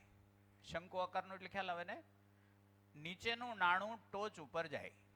એટલે વિશ્વમાં 1% લોકો આખી ધરતીનો સમૃદ્ધિ, જે ધરતીની આખી સમૃદ્ધિ એના હક પ્રાપ્ત કરી લે. એની પાસે હડે જ થઈ, પણ એ કોઈને વાપરવા ન દે. આને કહેવાય શોષણ. મધ્યસ્થ દર્શન, આને લાભોન્માદ કીધું છે. શું કીધું? લાભોન્માદ. માનવ 3 સ્તર ઉપર અત્યારે દોડે છે. એક છે લાભોન્માદ, બીજું છે કામોન્માદ, અને ત્રીજું છે ભોગોન્માદ. આ શબ્દને કોઈ છૂટા પાડશે? શબ્દ અદ્ભુત છે. લાભોન્માદ છે, અર્થશાસ્ત્રથી આવ્યો. આજના અર્થશાસ્ત્રથી આ આવ્યું. આ માનવજાતને આ મળ્યું અર્થશાસ્ત્રથી, જે વર્ષોથી આપણે ભણાવી રહ્યા છે. કેમ્બ્રિજની અંદર આપણો છોકરો PhD કરવા જાય, એનો મતલબ આખા ગામનું કેમ લઈ લેવું એ શીખી લે. ઓક્સફર્ડ કે કેમ્બ્રિજની અંદર ભણીને આવ્યાનો મતલબ શું? 5 ધનાઢ્ય બનવા જોઈએ, બીજા બધા પાંગળા બને, પછી ધનવાળા એને આપી અને એના ગુલામ બનાવે. ઠીક છે ને? આ થયો અર્થશાસ્ત્ર. કામોન્માદ એટલે મનોવિજ્ઞાનથી આવ્યું. મનોવિજ્ઞાને માત્ર ને માત્ર એવું સમજ્યા કે માનવ મગજથી ચાલે છે. મનોવિજ્ઞાન શું સમજે? શબ્દ મન ઉપર છે.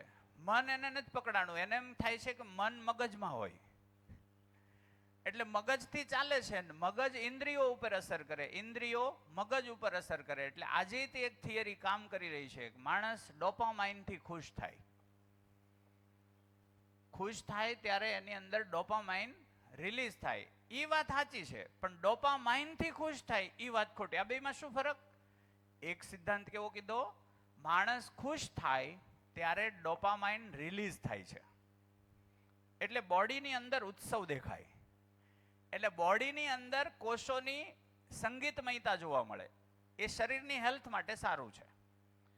ખુશ થાય ત્યારે વાત શું છે? ખુશ થાય પહેલા, પછી કયો કીધો? ડોપામાઇન રિલીઝ થાય. તો ઘણા એવું સમજી બેઠા કે ડોપામાઇન રિલીઝ થાય ને એટલે ખુશ થઈ જવું. આમ ના થાય. તો ડોપામાઇનના ઇન્જેક્શન મળે છે ક્યાં? મેડિકલમાં. ઘરે રાખો. દીકરો નાખુશ છે, એક ઇન્જેક્શન ભોંકો. બાપા નાખુશ છે, એક ઇન્જેક્શન ભોંકો. આ ભ્રમ છે. આ ભ્રમ છે. ખુશ થવાની ક્રિયાને શરીર સાથે લેવા દેવા નથી. ખુશ થવાની ક્રિયાને જીવન સાથે લેવા દેવા છે. જીવન તો પકડાણું નથી. મનોવિજ્ઞાન જીવનને નથી પકડી શક્યું. આમે વિજ્ઞાન ક્યારેય જીવનને ન પકડી શકે. એ કેમ? એ આપણે કાલે જોઈ લેશું. હું કામ ન પકડી શકે એ રીતે તારણો આપીશું, એને તમે ચેક કરજો. ઠીક છે ને? ત્રીજું છે ભોગોન્માદ. કોણે આપ્યું?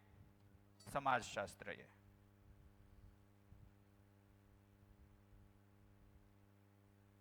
આ કઈ રીતે? આજ સુધીની બધી કવિતાઓ શેને લગતી હોય?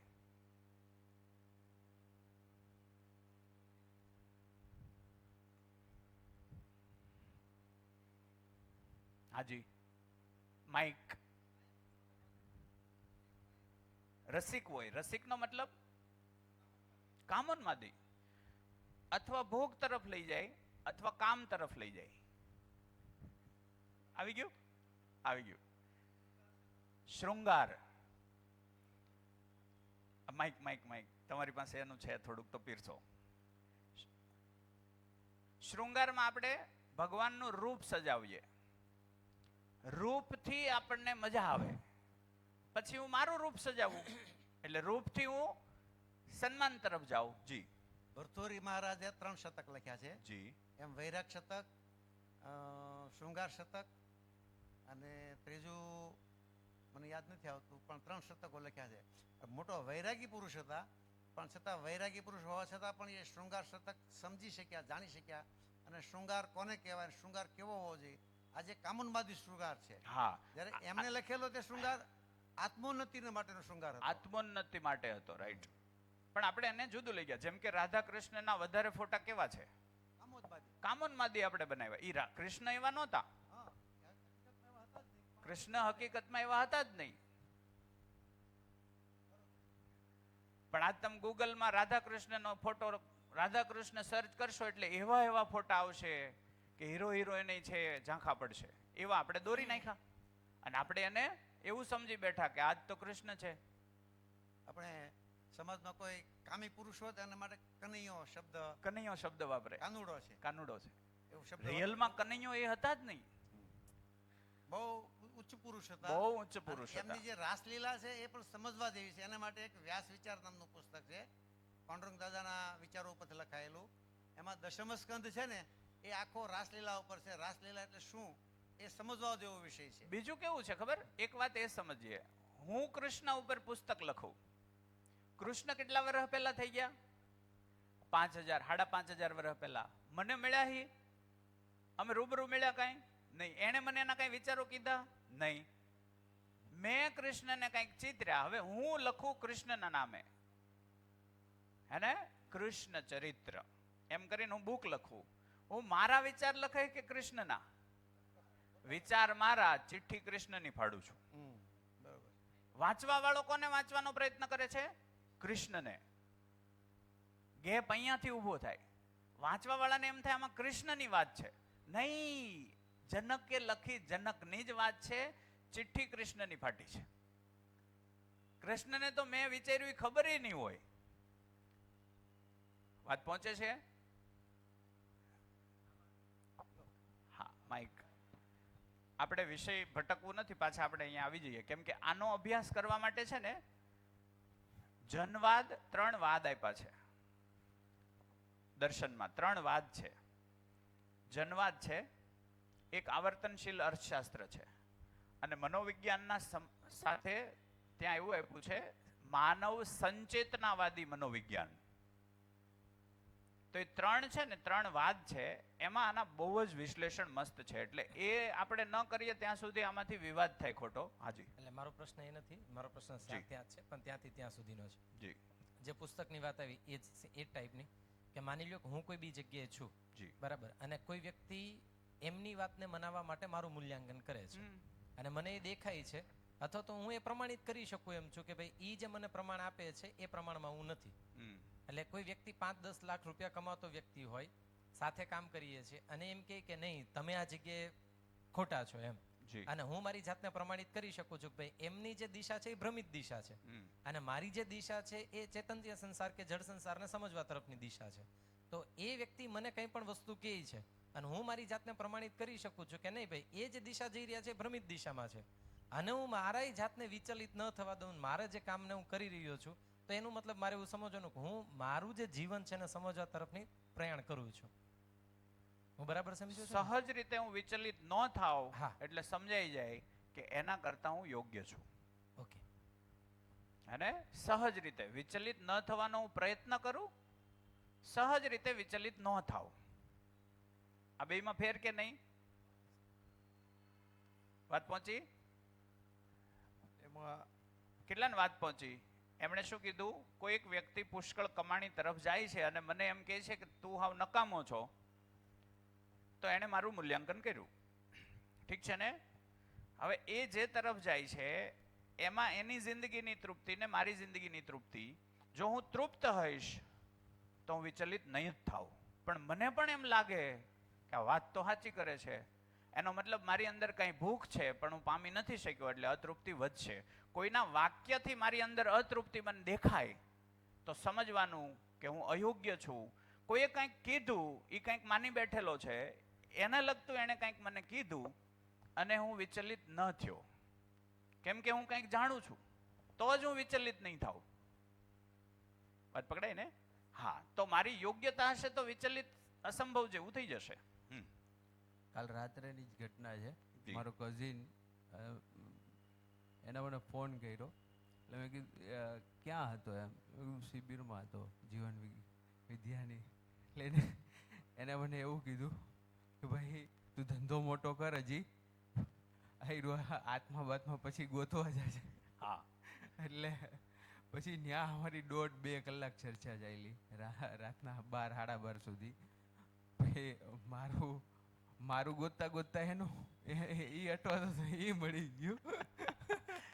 આપણે ગોતતા ગોતતા એનું મળી ગયું કે ભાઈ 5 વર્ષથી એને કંઈક પ્રશ્ન હતો કે રોજ મગજમાં આવે છે, રોજ મગજમાં આવે.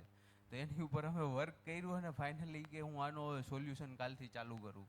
તો મતલબ મને એને સલાહ આપી પણ હું વિચલિત સ્વીકાર્યું મેં. હા, તું કહે છે એ બરાબર છે, હોઈ શકે. કેમ કે પેલું શું કે આમાં ક્યાંક મેં સાંભળ્યું છે એવું કે સામેવાળા વ્યક્તિ જ્યારે કંઈ કહે છે તો એ તમારો અરીસો છે, બરાબર, તમારી સ્થિતિનો. એટલે મેં એને એક્સેપ્ટ કર્યું, પણ એને ઇગ્નોર ન કરતા પછી મેં આ પ્રોસેસથી આગળ ગયો તો એને દેખાણું એનું. બરાબર છે. કોઈ એમ કહે છે કે તમે ખોટા રસ્તે છો, તો આપણે બે સંવાદ કરીએ. તમે ખોટા રસ્તે છો તો આપણે બે સંવાદ કરીએ. સંવાદમાં તો તર્ક નીકળશે જ તે. તો તમે જેમ સહજતાથી રિએક્ટ નથી કરવાનું. ઠીક છે, તને એવું લાગે છે, વાંધો નહીં, હું જોઈ લઈશ. હવે જે રસ્તા તરફ જઈએ છીએ ત્યાં વિચલનો ભ્રમિત હશે ને વધુ આવશે, એને સમસ્યા વધશે, પારિવારિક વધશે. 5 વર્ષ લાગે, 10 વર્ષ લાગે, 20 વર્ષ લાગે, 25 વર્ષ, 60 મરતા એ તમને કહેતો જાય કે હું ખોટો હતો. એ પક્કું છે. જો તમે સાચા હશો તો એને એ છેલ્લે બોલાવશે, આવીને એકવાર મળવું છે.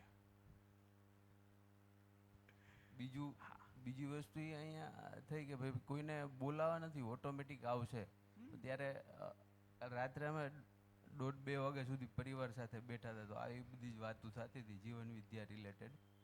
એટલે એમાં હમણાં દિવાળીએ ગામમાં એક મંદિર બને છે અમારું, તો ત્યારે બધા ભેગા થવાના છે એવું વિચારતા હતા કે ભાઈ એ પરિવારે જ કીધું કે આપણે ત્યાં જીવન વિદ્યાની શિબિર કરીએ એમ. એટલે તમે જ્યારે આ વાત કરી ત્યારે કે કોઈને બોલાવવાના નથી, ભેગા નથી કરવાના, ત્યારે ત્યાં મારી અસહમતિ એવી હતી કે તો કરવાનું શું?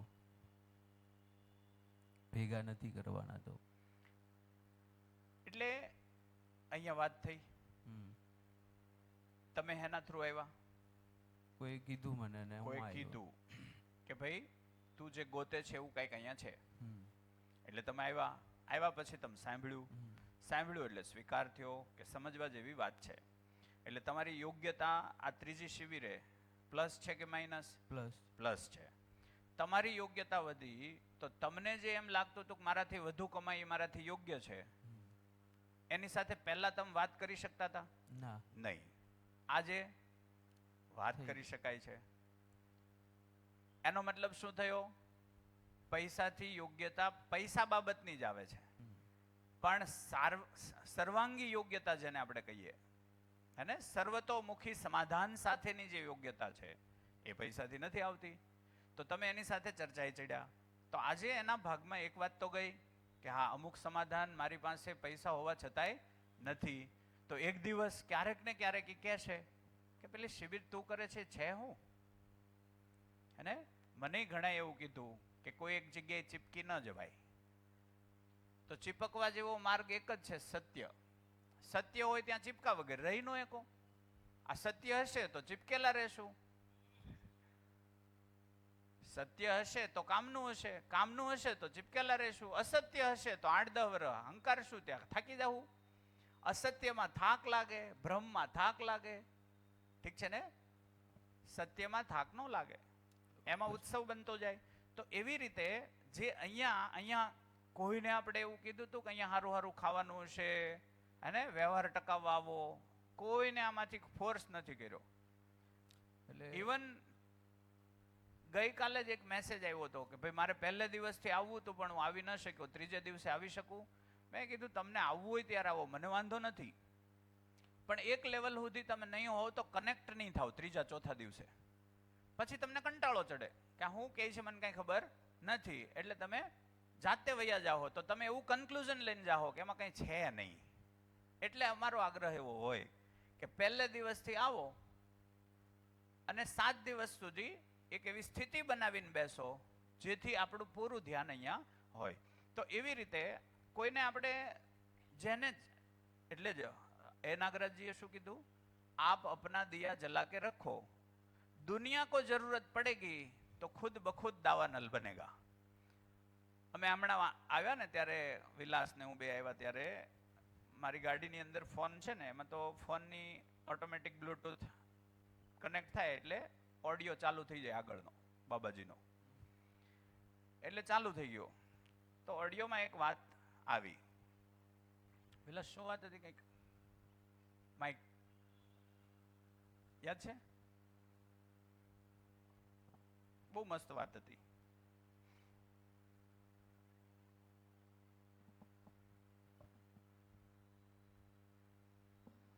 હેલો. હા હા, કંઈક નિયત વિધિ વાળી વાત હતી. હા, નિયતિક્રમ. નિયતિક્રમ.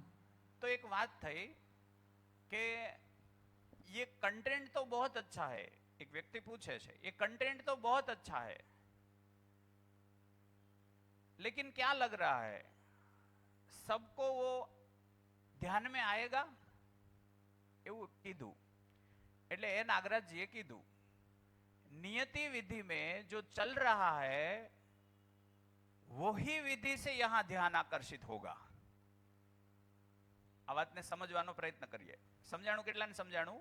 नियति विधि में जो क्रम चल रहा है वो क्रम ही इस तरफ ध्यान आकर्षित करेगा. आप चिंता मत करो.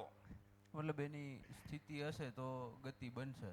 નહીં, હજી થોડુંક જુઓ, હજી જુઓ શું કીધું એ नागराज जी. એવું કીધું કે આપ ચિંતા મત કરો, नियति क्रम में या नियति विधि में जो चल रहा है उसमें खुद ब खुद मानव चल के इधर आएगा. आप सिर्फ बने रहो, आपको ध्यान आकर्षित करवाना नहीं है, ध्यान आकर्षित होगा ही. મતલબ ઓટો મોડ છે. કઈ રીતે? તમને જોઈએ છીએ અમે કે તમે છેલ્લા 10 વર્ષની અંદર કંઈક અલગ જીવન જીવી રહ્યા છો, જી, બરાબર? અને અમે જોઈએ છીએ, અમે જે વસ્તુમાંથી પીડાઈએ છીએ તમે એ પીડામાંથી બહાર આવી ગયા. पीड़ा, मूल मुद्दों क्यों है वो? पीड़ा. जिस विधि से मानव भाग रहा है वहां पीड़ा निश्चित है. पीड़ा कभी स्वीकार्य नहीं होती. तो आप चालू रखो, लोग आते रहेंगे, सुनते रहेंगे, जीते रहेंगे, जीते हुए उसको ऐसा लगेगा, है ना? तो ત્યારે એ વાત એવી કરે છે કે अपने को थोड़ा ऊपर उठाओ, अपने को समझने में लगाओ. आप समझ जाओगे तो आप जीने लगोगे, जीने लग जाओगे तो दिखेगा कि भाई यार मैं जैसा जीना चाहता हूं ये बंदा वो जी रहा है. तो पूछेगा यार कैसे हो रहा है ये, तब बात चालू हो जाएगी. એટલીસ્ટ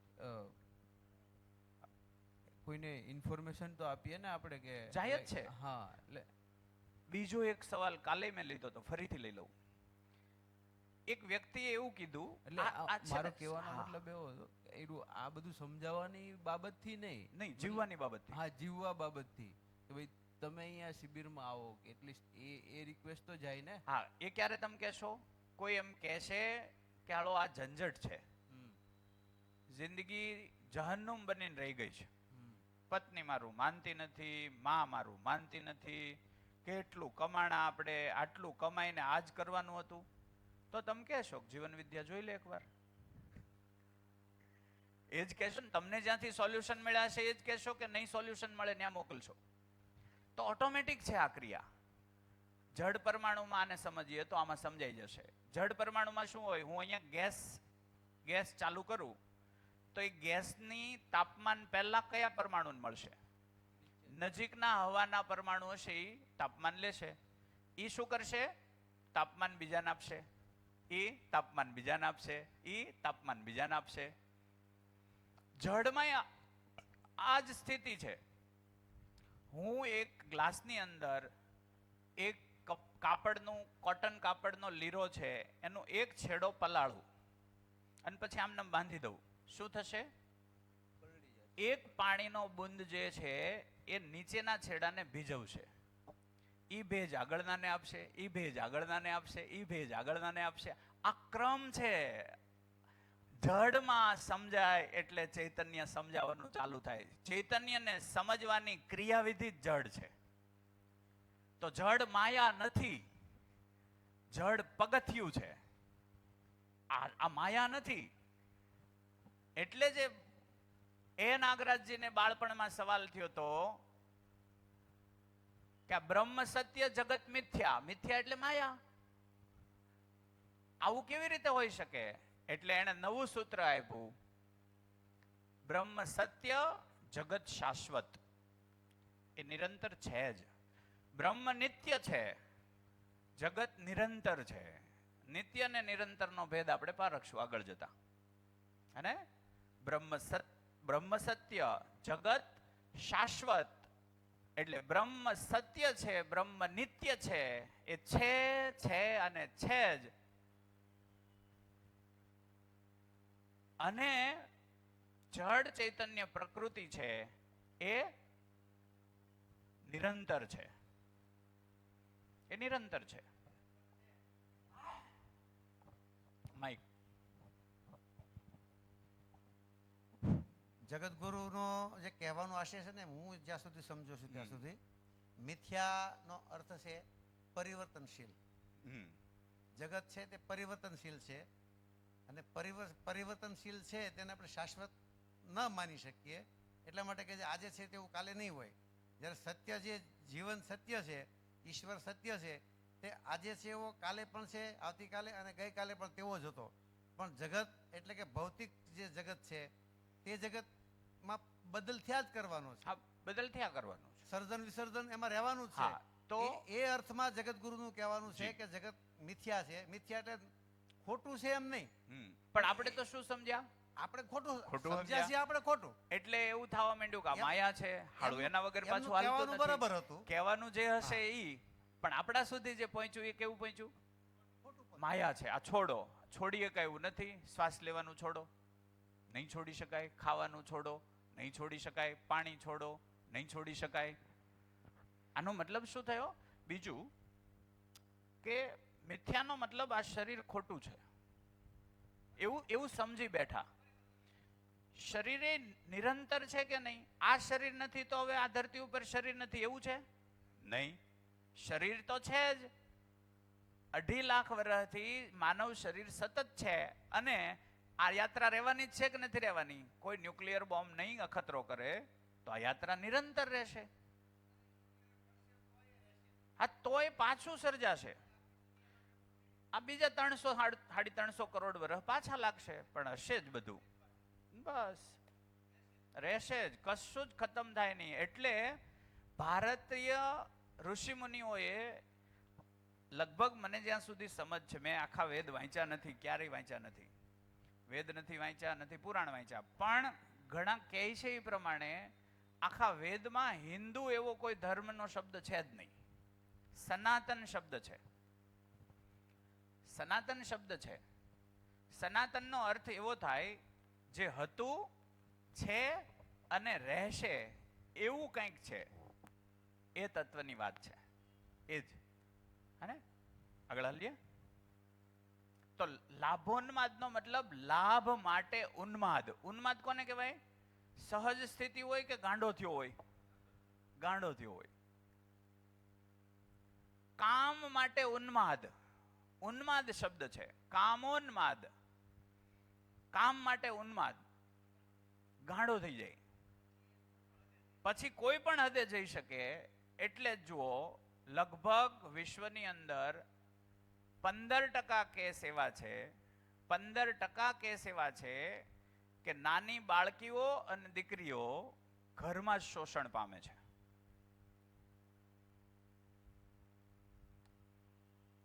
એનું યૌન શોષણ ઘરમાં જ થાય છે, નજીકના જ કોઈ વ્યક્તિ દ્વારા થાય છે. 15 થી 16% કેસ એવા છે. વધારે હોય તો મને ખબર નથી, તમે જરાક સર્વે જોઈ લેજો. 16% પોલીસના ચોપડે નોંધાયા હોય એ છે, હે ને? 16% પોલીસના ચોપડે નોંધાયા હોય એ છે. હવે આમાં જુઓ, મોટો ઉંમરનો વ્યક્તિ નાની ઉંમરના વ્યક્તિનું શોષણ કરે છે. એના ઈચ્છા વિરુદ્ધ કામ કરે છે, એને એની ઈચ્છા વિરુદ્ધ કામ કરે છે, એની અવારનવાર કરે છે. તો એ ભાગમાં આમાંથી શું છે? કામોન્માદ. હું સંબંધને ઓળખી શક્યો નથી, મારા જ પરિવારમાં હું સંબંધ ઓળખી શક્યો નથી. ઠીક છે ને? એટલે કામોન્માદ, કામ માટે ઉન્માદ. ભોગોન્માદ, કામોન્માદ, ભોગોન્માદ. ભોગોન્માદ એટલે ભોગ માટે ઉન્માદ, ભૌતિક પદાર્થોનો ભોગ. ઠીક છે ને? દારૂ, સિગારેટ, ગાડી, ગાડી માટે ઉન્માદ, ઓવર ઇટિંગ, આ બધા ભોગોન્માદ. હાજી, આગળ હાલીએ. બીજું કોઈ કંઈ કહેવું છે? આ થોડું વિશ્લેષણ હતું. આ વિશ્લેષણમાં તમે પોતાનો વિવેક સાથે રાખજો. કોઈ પણ વિશ્લેષણ થાય ત્યારે પોતાના વિવેકને જાગૃત રાખવો અને વાતને સાંભળવી. ઠીક છે ને? જે વિશ્લેષણ હોય એમાં રેફરન્સ લઈએ છીએ ડેટાનો, એ ડેટાના રેફરન્સમાં ડેટા આમ તેમ હોઈ શકે, ચકાસી લેવા. એ મધ્યસ્થ દર્શનનો હિસ્સો નથી. ઠીક છે ને? તો એ આપણે કોઈ વિશ્લેષણ કર્યું, એમાં ડેટા લીધા છે, તો એ ડેટા એકવાર ચકાસી લેવા. બરાબર ને લવજીભાઈ? ઘણી વાર હું ડેટા કોઈ મૂકું ને પછી લવજીભાઈ પૂરું થાય ને એટલે મને ડેટા આપે કે આ તમે ખોટું બોલ્યા હતા, આ ડેટા આમ છે. એટલે બીજી વાર કરેક્શન થાય. આવશ્યક છે. આ મૂલ્યાંકન તો થવું જ જોઈએ ને. આવેશમાં આવી જાય ને પછી ડેટા વધઘટ થઈ જાય. આવેશમાં આવી જાય પછી ડેટા વધઘટ થાય. વધઘટ થાય તો મૂલ્યાંકન ખોટું થાય. છેવટે આપણામાં મૂલ્યાંકન તો ડેટા આધારિત જ થવાનું ને. ડેટા આંખ, કાન, નાક, જીભ અને ચામડીથી જ જાય. એ સિવાય કોઈ પાંચમો છઠ્ઠો સ્ત્રોત નથી ડેટા અંદર જવાનો. મૂલ્યાંકન જીવન કરે. જીવન ડેટાના આધારે જ મૂલ્યાંકન કરે.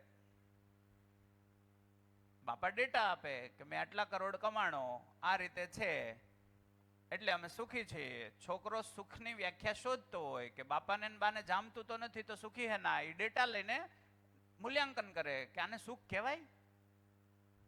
બા તો તૃપ્ત નથી તમારાથી, તમારા પૈસાને એની કઈ લેવા દેવા જ નથી, એને તો તમે જોવો છો, તમે તો અવેલેબલ નથી. એ ડેટા લઈ જ છે કે નથી લેતો? બાળક નાનું હોય ત્યારે એની માનું અપમાન કોઈ પણ કરે એને છૂઈ જાય, એટલે ડેટા તો લઈ જ લે. વાત પહોંચી? અને માનું અપમાન કરવા વાળા પહેલા પિતા જ હોય. હા કે ના? હા. એટલે બાળક છે એ પારખી લે કે આ માણસ કેવો છે. બેયને પારખે, માને પારખે, બાપને પારખે.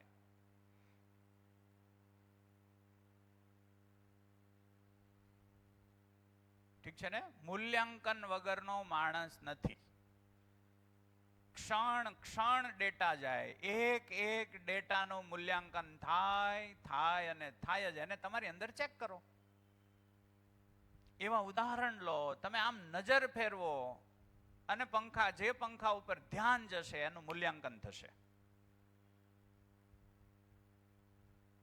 તમે જ્યાંથી કંઈક સાંભળો છો, બાર હોર્ન સાંભળશો તરત મૂલ્યાંકન થશે. કાંઈ એમને એમ ન હાલીએ કે? અથવા તો જાતનો હોર્ન છે ને તમે એવો પસંદ કરો છો, તમને એમ થાય કે મારી જેવો જ હોર્ન છે. મૂલ્યાંકન તો થાય જ. થાય કે ન થાય? હલો. એમાં ભ્રમિત માણસ નકામા ડેટા ભેગા કરીને મૂલ્યાંકન કરે, જે કામ વગરના નથી. એવા ડેટાનું મૂલ્યાંકન કરે એટલે ભ્રમ વધે. અને જે સમજદારીના ભાગ તરફ જાય છે એને કયો ડેટા કામનો, કયો ડેટા નકામો એ પહેલા તારવતા આવડી જાય. એટલે નકામા ડેટાને છે એ દૂર રાખશે, મૂલ્યાંકનથી આઘા રાખશે. એને મારા માથામાં કેટલા વાળ છે એની હારે મારા સન્માનને કોઈ જ લેવા દેવા નથી, એ એક કન્ક્લુઝન આવી જાય. એટલે વાળ પર એનું ધ્યાન નહીં હોય. એ ધોળા થઈ જાય તોય ભલે, ખરી જાય તોય ભલે. એટલે ન્યાય એનું ધ્યાન જ નહીં હોય, કેમ કે એ ડેટા કોઈ કામનો નથી. એટલે ન્યાય એનું ધ્યાન નહીં હોય. જે ડેટા કામનો છે ન્યાય એનું ધ્યાન હશે. કામનો ડેટા ઉપર વધુ ધ્યાન જાય એટલે મૂલ્યાંકન કઈ તરફ જવા માંડશે? સહી મૂલ્યાંકન તરફ. હે? ઠીક છે ને? તો એ રીતે છે સુખનું તાળું ખોલી શકે. ચાવી પોતાની પાસે જ છે. એટલે મને એક ભાવેશ ભટ્ટ કરીને એક લેખક છે, એનું એક વાક્ય મને છૂઈ ગયેલું. એવું કહે છે કે મેં એને કહ્યું જાઓ સુખની ચાવી શોધી લાવો. મેં એને કહ્યું, આ મધ્યસ્થ દર્શનનું નથી પણ ટચ થાય એવું તો છે. મેં એને કહ્યું જાઓ સુખની ચાવી શોધી લાવો. મેં એને પૂછ્યું સુખને તાળું કોણે માર્યું છે? કેટલી ગજબ વાત છે. મેં એને પૂછ્યું સુખને તાળું કોણે માર્યું છે? તો દર્શનને સમજશું તો ખબર પડશે કે સુખને તાળું મારીને હું જ બેઠો છું. અને સુખને તાળું મારીને હું જ બેઠો છું.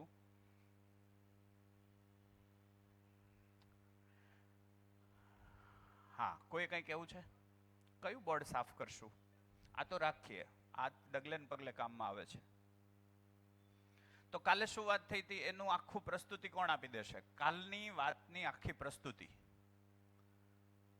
કાલે જે વાત થઈ હતી બોર્ડ ઉપર આવીને એક જણ છે, બોર્ડ પાસે આવીને આખું સમજાવી દે. ભાવેશ સમજાવું છે? ઓકે. બોર્ડ પર આવી અને એક જણ છે,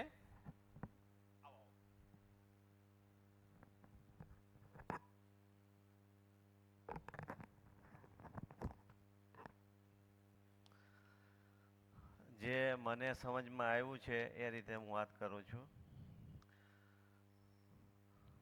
આ પ્રકૃતિની અંદર માણસ એક જળ શરીર રૂપે અને ચૈતન્ય સ્વરૂપી કોમ્બિનેશનનો એક પાર્ટ છે. મતલબ માણસનું શરીર છે એમાં જળ શરીર છે અને ચૈતન્ય શરીર છે, ચૈતન્ય પરમાણુનું એક એકમ છે. એ આખી આ પૂરી પ્રકૃતિ યુનિવર્સના એક બધા એકમો છે, પદાર્થ અવસ્થા, જીવાવસ્થા, પ્રાણ અવસ્થા, એમાંનો એક માણસ એક એકમ છે. વાત એવી છે કે માણસ 5 ઇન્દ્રિયથી બધી માહિતી એકઠી કરે છે અને એ સૌ પ્રથમ એના મગજમાં જાય છે. એનું મૂલ્યાંકન સતત જીવન પરમાણુ કે ચૈતન્ય પરમાણુ નિરંતર ચાલુ જ હોય. એ છે માણસનો ભાગ. અને પશુ શરીર છે એ 4 વિષયથી આહાર, નિંદ્રા, ભય અને પ્રજનનમાં જીવતું હોય છે. એ ડિફરન્સ છે પશુનો અને માનવનો. હવે દરેક માનવની એક જ ઈચ્છા છે કે મારે સુખી થવું છે. સુખી થવા માટેના રસ્તાઓ પૈકીના એ 5 ઇન્દ્રિયમાંથી નોખી નોખી ઇન્ફોર્મેશન ભેગી કરી અને સુખી થવાના પ્રયાસો કરે છે. તો કાન, નાક, જીભ, ત્વચા અને આંખ એના બધાના અલગ એક્ઝામ્પલ આપું તો કદાચ લાંબુ થઈ જાય કે આપી જ દઉં. 5 ઇન્દ્રિય કાન, નાક, જીભ, ત્વચા અને આંખ એના થકી સુખ મેળવવાની કોશિશ કરે.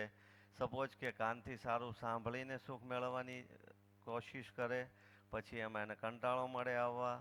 નાકથી સારું પરફ્યુમ પેરિસથી લાવીને મંગાવીને 5000 વાળો પ્રયાસ કરે, એમાં હો થાકી જાય. જીભ છે, સ્વાદથી સારામાં સારી 1500 રૂપિયાની દાળ પીવા જાય દિલ્હી. ત્વચાથી છે એમાં સેક્સ્યુઅલ પાર્ટ આવી જશે ડિફરન્ટ, એમાં બી તમામ પ્રયાસો કરે, આપણે સાંભળતા હોઈએ છીએ. આંખથી જોવામાં, પિક્ચર જોવા, જે મતલબ સુખ શોધવાનું XYZ આંખથી બધી પ્રયાસ કરે.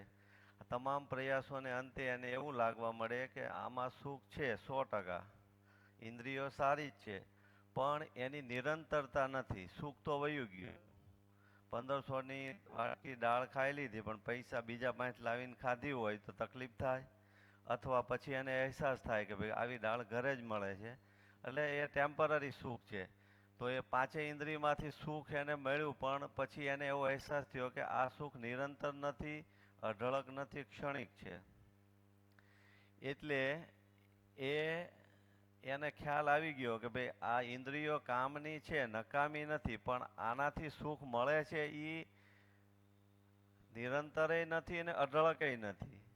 પછી સુખની સાથે સાથે એને સન્માન બી જોતું છે. દરેક માણસની ઈચ્છા છે સન્માનની. તો સન્માન આપણને એવું કહેવામાં આવ્યું કે રૂપ, બળ, ધન અને પદથી મળે. બરાબર? રૂપથી માની લ્યો કે એને સન્માન મળતું હોય તો કાળક્રમે જતાં રૂપ તો નાશ થવાનું જ છે. તો આપણી જાહેર જનતામાં જે મને ખ્યાલ છે એ પ્રમાણે શું કહેવાય, પેલા ઘણા લોકો એને આધારિત સન્માનિત થતા હોય. આપણે પેલા ઓલો ભાઈ કોણ હતો,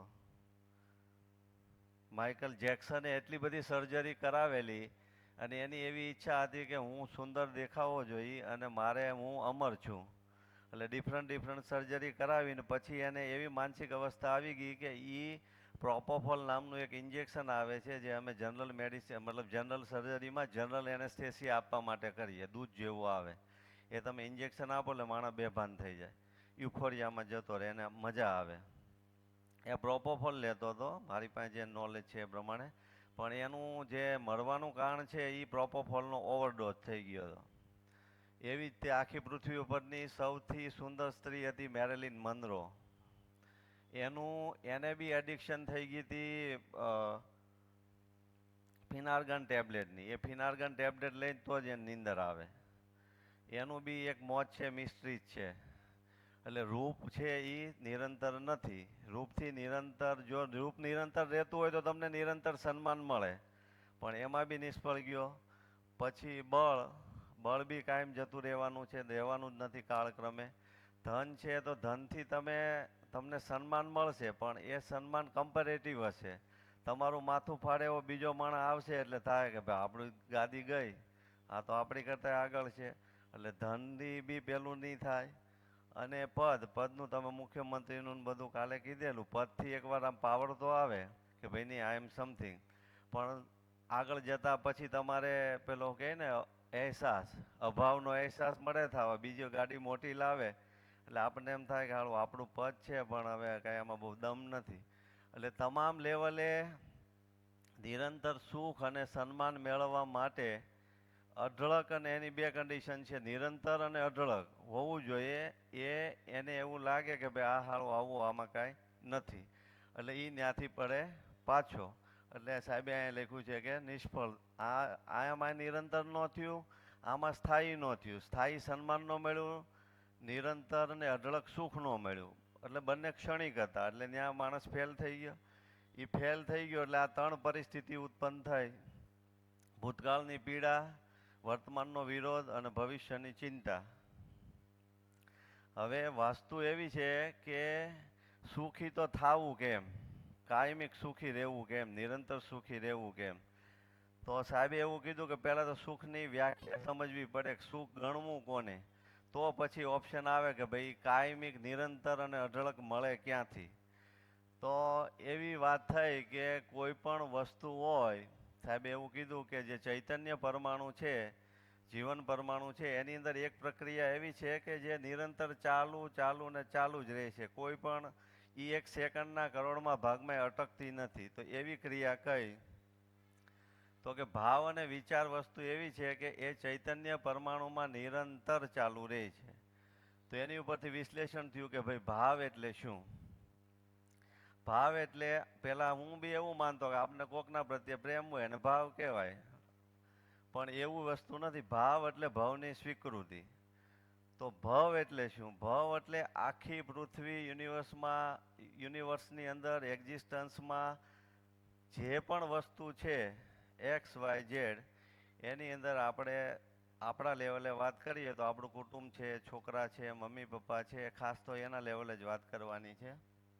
પણ ભવનો મતલબ એવો થાય એ તમામનો સ્વીકાર. મારો ભાઈ, મારા મમ્મી, મારો દીકરો, એ જે પણ કાંઈ છે એને હું જેટલી ઊંડાણથી એની હું સ્વીકૃતિ કરીશ, એને હું મારા બને એટલો જેટલો નજીક રાખીશ, અથવા એની XYZ વસ્તુનો હું સ્વીકાર કરીશ તો મને એના પ્રત્યે ભાવ જાગશે. માની લો કે મારે નીટમાં 600 ને 720 માર્ક લાવવાનો ટાર્ગેટ હતો છોકરાને, પણ ન આવ્યા, 320 આવ્યા, તો એનો મેં સ્વીકાર કરી લીધો કે ભાઈ વાંધો નહીં, જે આવ્યા. મેં તો પહેલા દિવસે જ કીધું હતું 0 આવે તોય વાંધો નહીં, સારા આવ્યા. તો એ મારો છોકરો છે, એક ભવનો પાઠ છે, એનો મેં સ્વીકાર કર્યો. એટલે મેં એનો સ્વીકાર કર્યો એટલે મને એની હારે ભાવપૂર્ણ મારો વ્યવહાર થયો. સ્વીકાર કર્યો એટલે ભાવપૂર્ણતા આવી. ભાવપૂર્ણતા આવે એટલે તમારો વિચારોમાં સ્થિરતા આવે. બીજો એક ભૂલાઈ ગયું કે વિચાર એટલે શું? તો વિચાર એટલે ભાવનું વિશ્લેષણ. મેં મારા છોકરા પ્રત્યેનો સ્વીકૃતિ કરી, એનો મેં સ્વીકાર કર્યો. ભવની સ્વીકૃતિનો પાઠ છે મારો છોકરો, એટલે એનો મેં સ્વીકાર કર્યો કે ભાઈ આ મારો છોકરો છે, આ એક ભવનો પાઠ છે, પૃથ્વીનો પાઠ છે, એટલે મેં સ્વીકાર કર્યો. એટલે મારો એનો પ્રત્યે ભાવ થયો. હવે એના માની લો કે નીટમાં ઓછા માર્ક આવ્યા છતાં પણ મેં એની સ્વીકૃતિ કરી, એટલે એને મેં સ્વીકારી લીધું. સ્વીકાર્યું એટલે મને સ્વીકાર, તમે એકવાર સ્વીકારો એટલે તમને એના પ્રત્યે ભાવ થાય. મમ્મીએ ભલે કે પત્નીએ ભલે ખારું શાક બનાવ્યું છે, પણ તમે સ્વીકાર કરી લીધો ખાલું ભાઈ એને કોઈ બીજા ટેન્શનમાં મીઠું વધારે નખાઈ ગયું હશે, એવો તમે સ્વીકાર કર્યો એટલે તમને એના પ્રત્યે ભાવ થાય જ તે. એનાથી ઊંધું પછી નીચે આવશે. એટલે ભાવપૂર્ણ તમે સ્વીકાર કરો એટલે ભાવપૂર્ણતા આવે. ભાવપૂર્ણતા આવે એ સમયે તમારામાં વિચારોની સ્થિરતા હોય કે લયતા હોય. એટલે તમારું એક જ હોય ભાઈ કાંઈ નહીં, XYZ કારણસર કદાચ નિમક વધારે નખાઈ ગયું, એટલે તમારો વિચાર સ્થિર હોય. એટલે વિચાર સ્થિર હોય એટલે તમને સુખની પ્રાપ્તિનો અહેસાસ થાય. આ સુખની વ્યાખ્યા છે.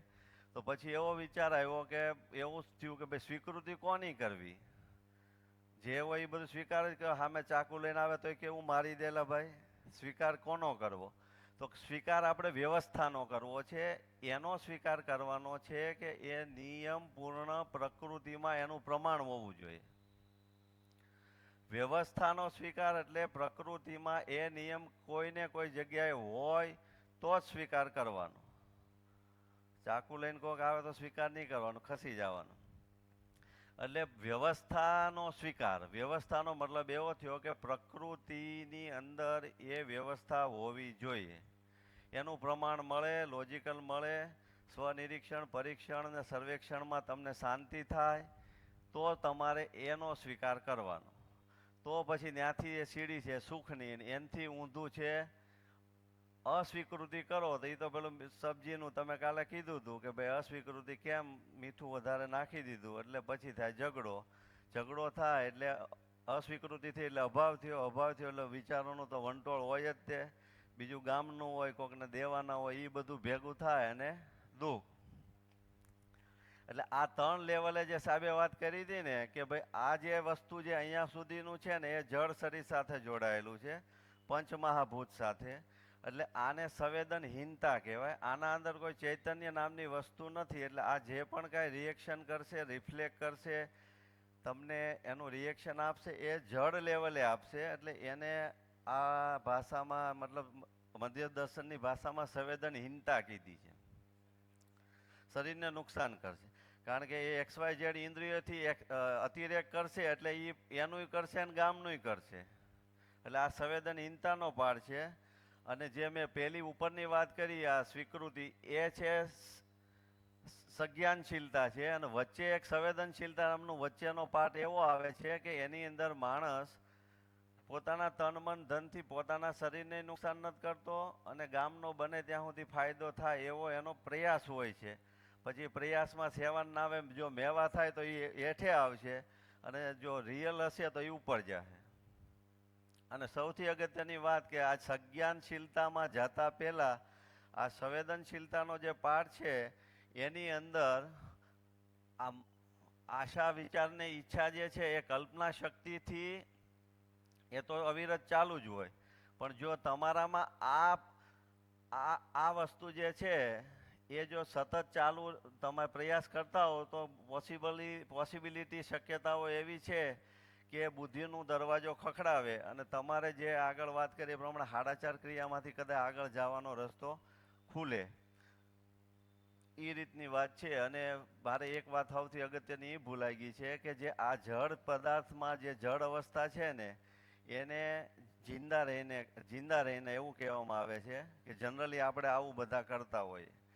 ખાવું પીવું એટલે આહાર, નિંદ્રા, ભય, પ્રજનન વાળી વસ્તુ, 5 ઇન્દ્રિય વાળું, એટલે આ જીવતા રહેવાની પ્રોસેસ છે. અને આ છે જીવવાની પ્રોસેસ.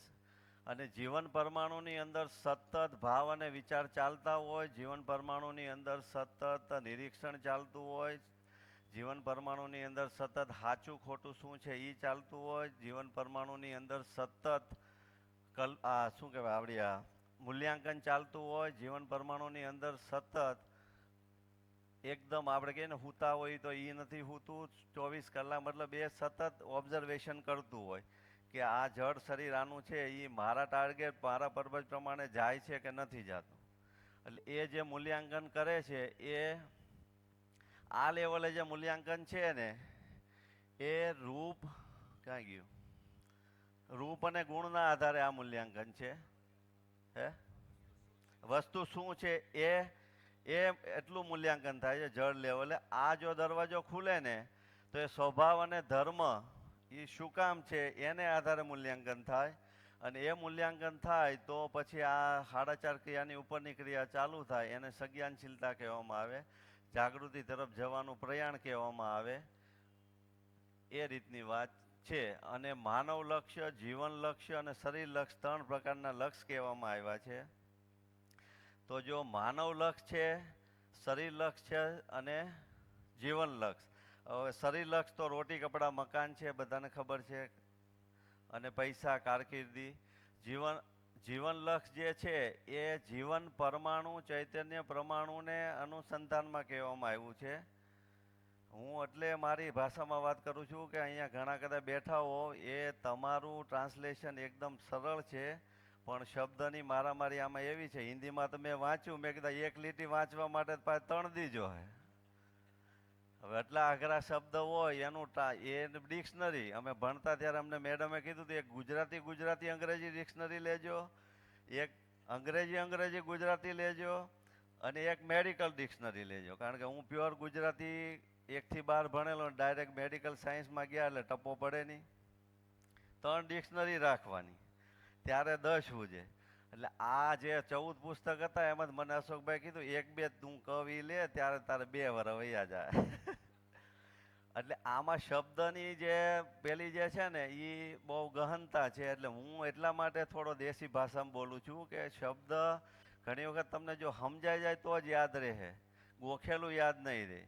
એટલે જીવન લક્ષ્ય જે છે ને એ જીવન પરમાણુ ચૈતન્ય પરમાણુનું જે લક્ષ્ય છે એને આધારમાં છે કે ભાઈ એનું લક્ષ્ય શું છે. તો કે ભાઈ એ લક્ષ્ય તો આજે આપણા જળ શરીરની અંદર ચૈતન્ય પરમાણુ તો છે જ તે.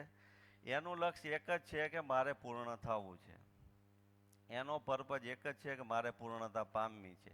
હવે એ પૂર્ણતા કયા અર્થમાં છે એ તો આગલા દિવસમાં આવશે, એ બધી ક્રિયાઓને આધારે. પણ આપણે ટૂંકમાં એટલું લઈએ કે જીવન લક્ષ જે છે એ ચૈતન્ય પ્રમાણુનું લક્ષ છે, હુંનું લક્ષ છે, અને શરીર લક્ષ છે એ તો રોટી કપડાં મકાન છે. અને માનવ લક્ષ એટલે આનું બેનું કોમ્બિનેશન, જળ સાથે જીવન. તો માનવ લક્ષની જીવન લક્ષ તો એ સ્વયંમાં વિશ્વાસ, પરિવારમાં સમૃદ્ધિ, સમાજમાં અભય અને પ્રકૃતિમાં સંતુલન. એ ત્યારે ને ત્યારે જ બને કે જ્યારે માણસ જાગૃત થઈ જાય, જાગૃત થઈને બીજાને જાગૃત કરી શકે.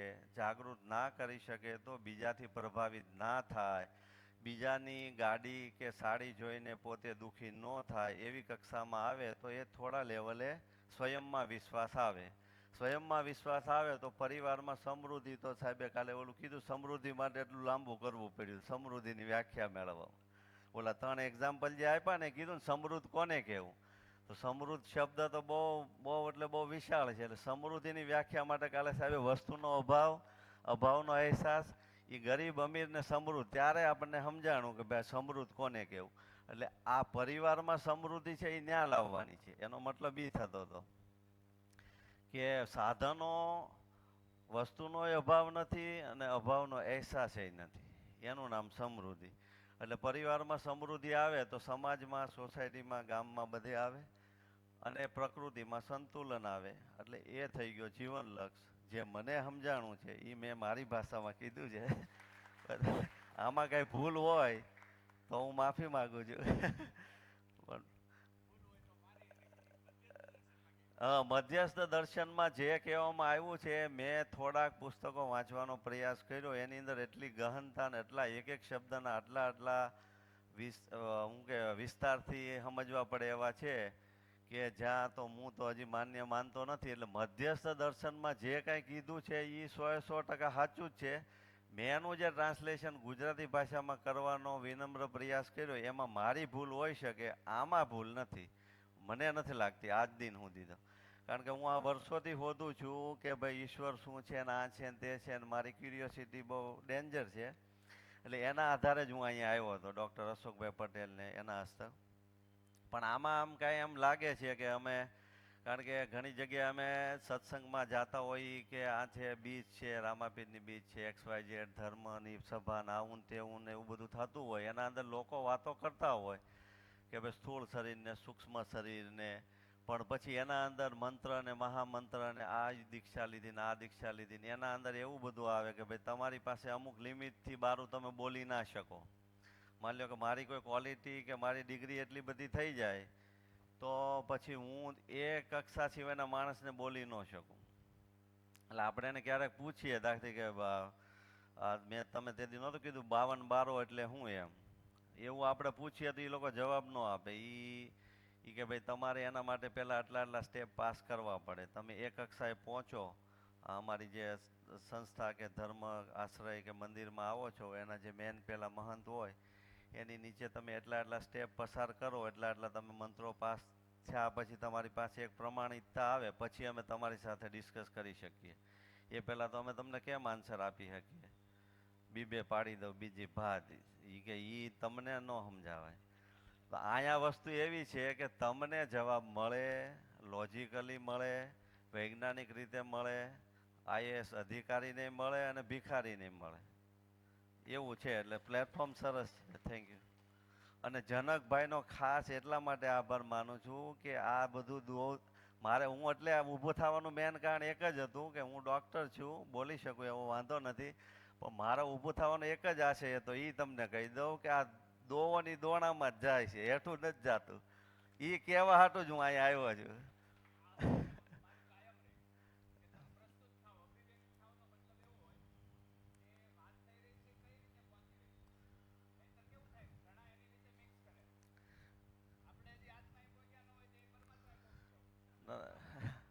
એટલે ખાસ મારો એ આશય હતો ને કાલે મને વચ્ચે એમ ઉભરો આવ્યો તો મેં મને કહેવા દો એક વખત કે સાહેબ જે જનકભાઈ કહે છે એમાં કોઈ પૈસાનો બંગલાનો કે ગાડીનો કોઈ વિરોધ નથી, શિક્ષણનો વિરોધ નથી.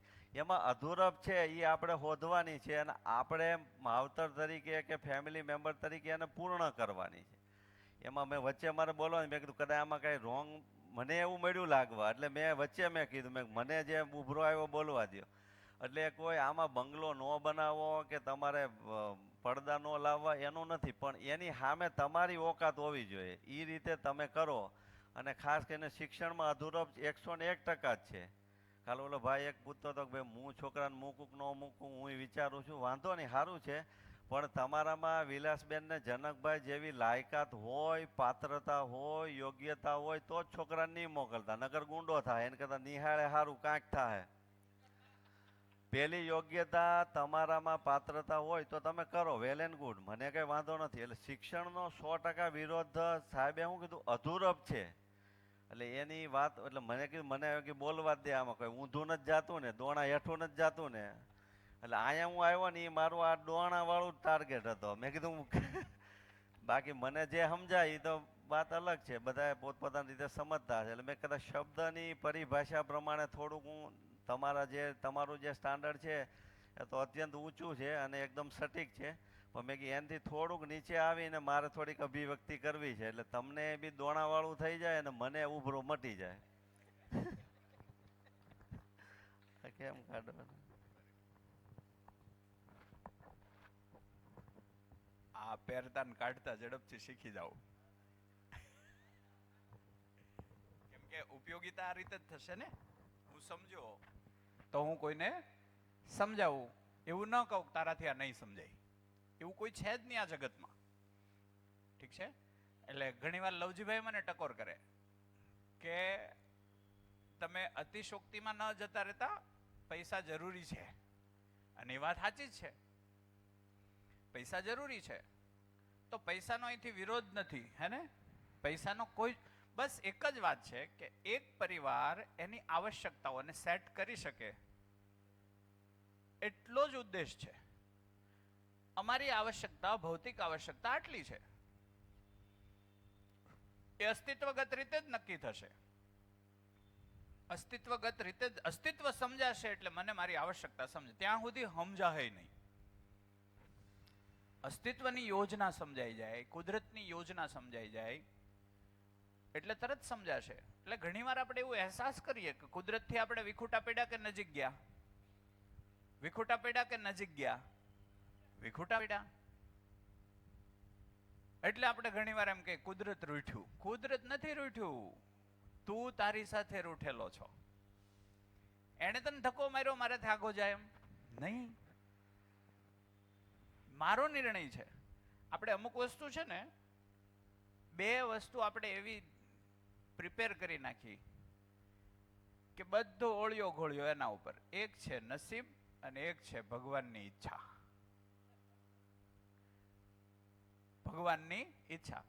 તમને ધીમે ધીમે એ ખબર પડશે તો કે ભગવાનને કોઈ ઈચ્છા જ નથી. ભગવાનને કોઈ ઈચ્છા જ નથી એવી ખબર પડશે તે દી આખી જિંદગી તો તમે એવી રીતે જીવ્યા કે ભગવાનની ઈચ્છા હશે. કેવું હોય કે આપણે આપણી ઈચ્છાથી કંઈક મેળવવા પ્રયત્ન કરીએ, ન મળે ને તો પછી શું કહીએ, ભગવાનની ઈચ્છા. એટલે તને ન મળે એમાં એને શું વાંધો છે? એને તને મળી જાય તો કોઈ એને વાંધો નથી.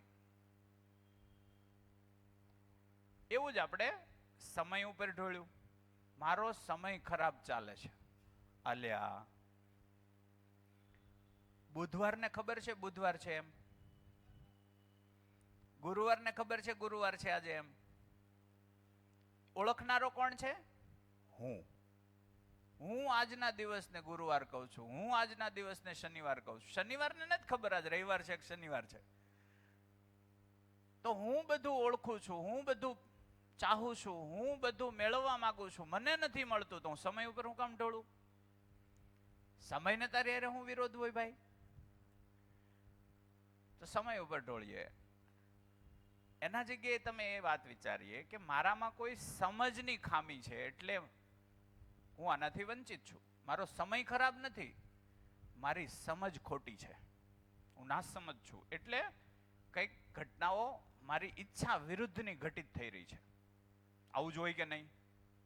બે જણા બાંધી પડે તો કે આપણો બેયનો સમય ખરાબ છે. નહીં, તમે બે બાંધવા માંગતા હતા એટલે બાંધ્યા છો, અથવા તો બાંધવા ઈચ્છતા નહોતા પણ ન બાંધી શકાય એવી યોગ્યતા તમારી પાસે નહોતી. આપણે બાધ્ય જ નહીં એવી યોગ્યતા નહોતી. યોગ્યતાનો વિકાસ જ નથી કર્યો એટલે બાધો છો. અને તમે અંદરથી એવું માનોય છો કે એક હદ સુધી સહન કરાય પછી આંટી જ જવાય એટલે બાધો છો. એ હદ વટી ગઈ, એ તમે માનો છો એ હદ વટી ગઈ એટલે તમે આંટી ગયા. તો ઓલન પાછી બીજી માન્યતા હોય, એક આંટી જાય તો હામી બે આંટી જવી, એની માન્યતા હોય. પાછો વળવાની મને ખબર નથી. એટલે મધ્યસ્થ દર્શનમાં એક સૂત્ર છે, હિંસાથી હિંસા વધે, અપરાધથી અપરાધ વધે. એક અપરાધી સાથે તમે અપરાધપૂર્વક પેશ આવો એટલે અપરાધ વધે જ. કોઈ બાળક બાળપણથી હિંસક હતું નહીં, કોઈ બાળક બાળપણથી અપરાધી હતું નહીં. હિંસા એમાં આરોપિત થઈ, અપરાધ પણ એમાં આરોપિત થયા કોઈક ને કોઈક રીતે. હિંસક બનવાની કોઈની ઈચ્છા હોય એવું હાથ ઊંચો કરે? હિંસક બનવાની ઈચ્છા હોય એવું કોઈ હાથ ઊંચો કરે? મને અહિંસક બની કેમ રહેવું એની ખબર નથી. અહિંસક બની રહેવાનો મારી પાસે વિકલ્પ નથી, મારી પાસે યોજના નથી, એટલે હું ક્યારેક ને ક્યારેક હિંસક બની જાઉં છું. વાત પહોંચે છે ને? ઓકે, અહીંયા એક મુદ્દો આવ્યો, સ્વયંમાં વિશ્વાસ. એને આપણે થોડોક ચકાસીએ. ચા પીવા જઈએ પહેલા થોડોક ચકાસીએ અને ચા પીતા પીતા ચકાસીએ. સ્વયંમાં વિશ્વાસ એટલે શું? અને સ્વયંમાં વિશ્વાસ એટલે શું? આને સમજવાનો પ્રયત્ન કરીએ થોડોક. એક વ્યક્તિને સાયકલ ચલાવતા આવડી ગઈ.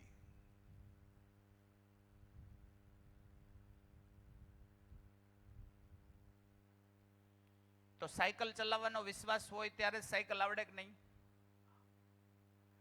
તો સાયકલ ચલાવવાનો વિશ્વાસ અને સ્વયંમાં વિશ્વાસ એ બે એક છે કે અલગ અલગ છે? જેણે દર્શનનો અભ્યાસ કર્યો છે અથવા જીવન વિદ્યા શિબિર કરી છે, ઘડીક માટે સમજવામાં પ્રયત્ન બીજાને કરવા દેજો. શું કહેવાય રહ્યું છે? મને સાયકલ ચલાવતા આવડી ગઈ. તો સાયકલ ચલાવવા પ્રત્યેનો વિશ્વાસ આવી જાય કે નહીં? સાયકલ ચલાવવા પ્રત્યેનો વિશ્વાસ અને સ્વયંમાં વિશ્વાસ આ બે એક છે કે અલગ છે? પ્રયત્ન કરો, ભલે ખોટા પડીએ. ખોટા હાચાનું નહીં વિચારતા, પ્રયત્ન કરો. બોલશો ને તો અંદર ડબલ પ્રોસેસ થશે. ડોક્ટર સાહેબ સાચી વાત છે ને? બોલીએ ત્યારે આ કેટલું એકદમ પ્રોસેસ થાય. મેં પહેલી શિબિર કરી, બીજી શિબિર કરી, ત્રીજી શિબિરે મને વિનુભાઈ માંડવિયાએ એવું કીધું કે સોમભાઈ જે હિન્દીમાં સમજાવે તમારે બપોર પછી અડધો કલાક ગુજરાતીમાં સમજાવવાનું. મેં કીધું હું સ્ટેજ ઉપર નહીં જાઉં, મને હજી આમાં કાંઈ સમજાણું નથી. કોઈક સવાલ પૂછે તો સવાલ પૂછે તમારી કેમ કહી દેવાનું, એ સોમભાઈ સમજાવશે. એટલે આપણે જ પહેલેથી કહી દેવાનું, મને સવાલ ન પૂછતા, હું જે સમજો છું એ કહીશ. મેં કીધું સારું. પછી જે મારી અંદર પ્રોસેસ થઈ, સમજવાની જે એટેન્શન વધ્યું એ ગજબ હતું. તો જ્યારે જ્યારે એમ કહેવામાં આવે કે તમે પ્રસ્તુત થાઓ, પ્રસ્તુત થશો તો અંદર જે પ્રોસેસ થશે ને દેખાશે. જી, સ્વયંમાં વિશ્વાસ હતો એટલે સાયકલ ચલાવવાનો વિશ્વાસ આવ્યો. સ્વયંમાં વિશ્વાસ હતો એટલે સાયકલ ચલાવવાનો વિશ્વાસ આવ્યો. તો સ્વયંમાં વિશ્વાસ અને સાયકલ ચલાવવાનો વિશ્વાસ એ બે એક કે અલગ અલગ? એકબીજા સાથે જોડાયેલા છે. જોડાયેલા છે. સ્વયંમાં વિશ્વાસ છે એટલે જોડાયેલા છે. એક છે કે અલગ છે? એક કેવું છે, આ પંખો ને પવન એક છે કે જુદું છે? જુદું છે. જોડાયેલા છે કે નહીં? જોડાયેલા. જુદું છે પણ જોડાયેલા. એ ભેદ સમજાવો. પંખો અને પવન, પંખા સાથે પવન જોડાયેલો છે, જોડાયેલો છે. પણ એ પવન જ પંખો છે ના. નહીં. તો એમાં કઈ એવો ભેદ છે કે નહીં? એને ચેક કરવાનો પ્રયત્ન કરો કે સ્વયંમાં વિશ્વાસ અને સાયકલ ચલાવવા પ્રત્યેનો વિશ્વાસ આ બે એક છે કે અલગ છે?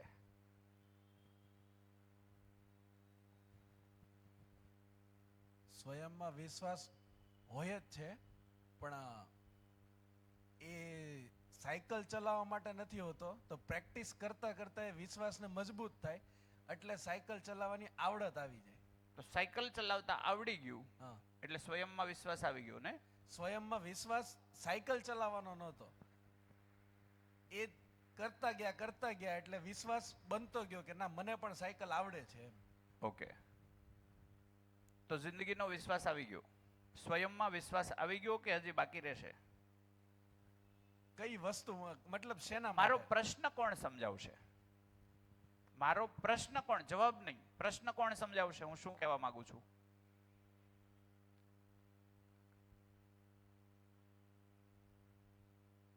ચાલુ છે? ચાલુ છે ને?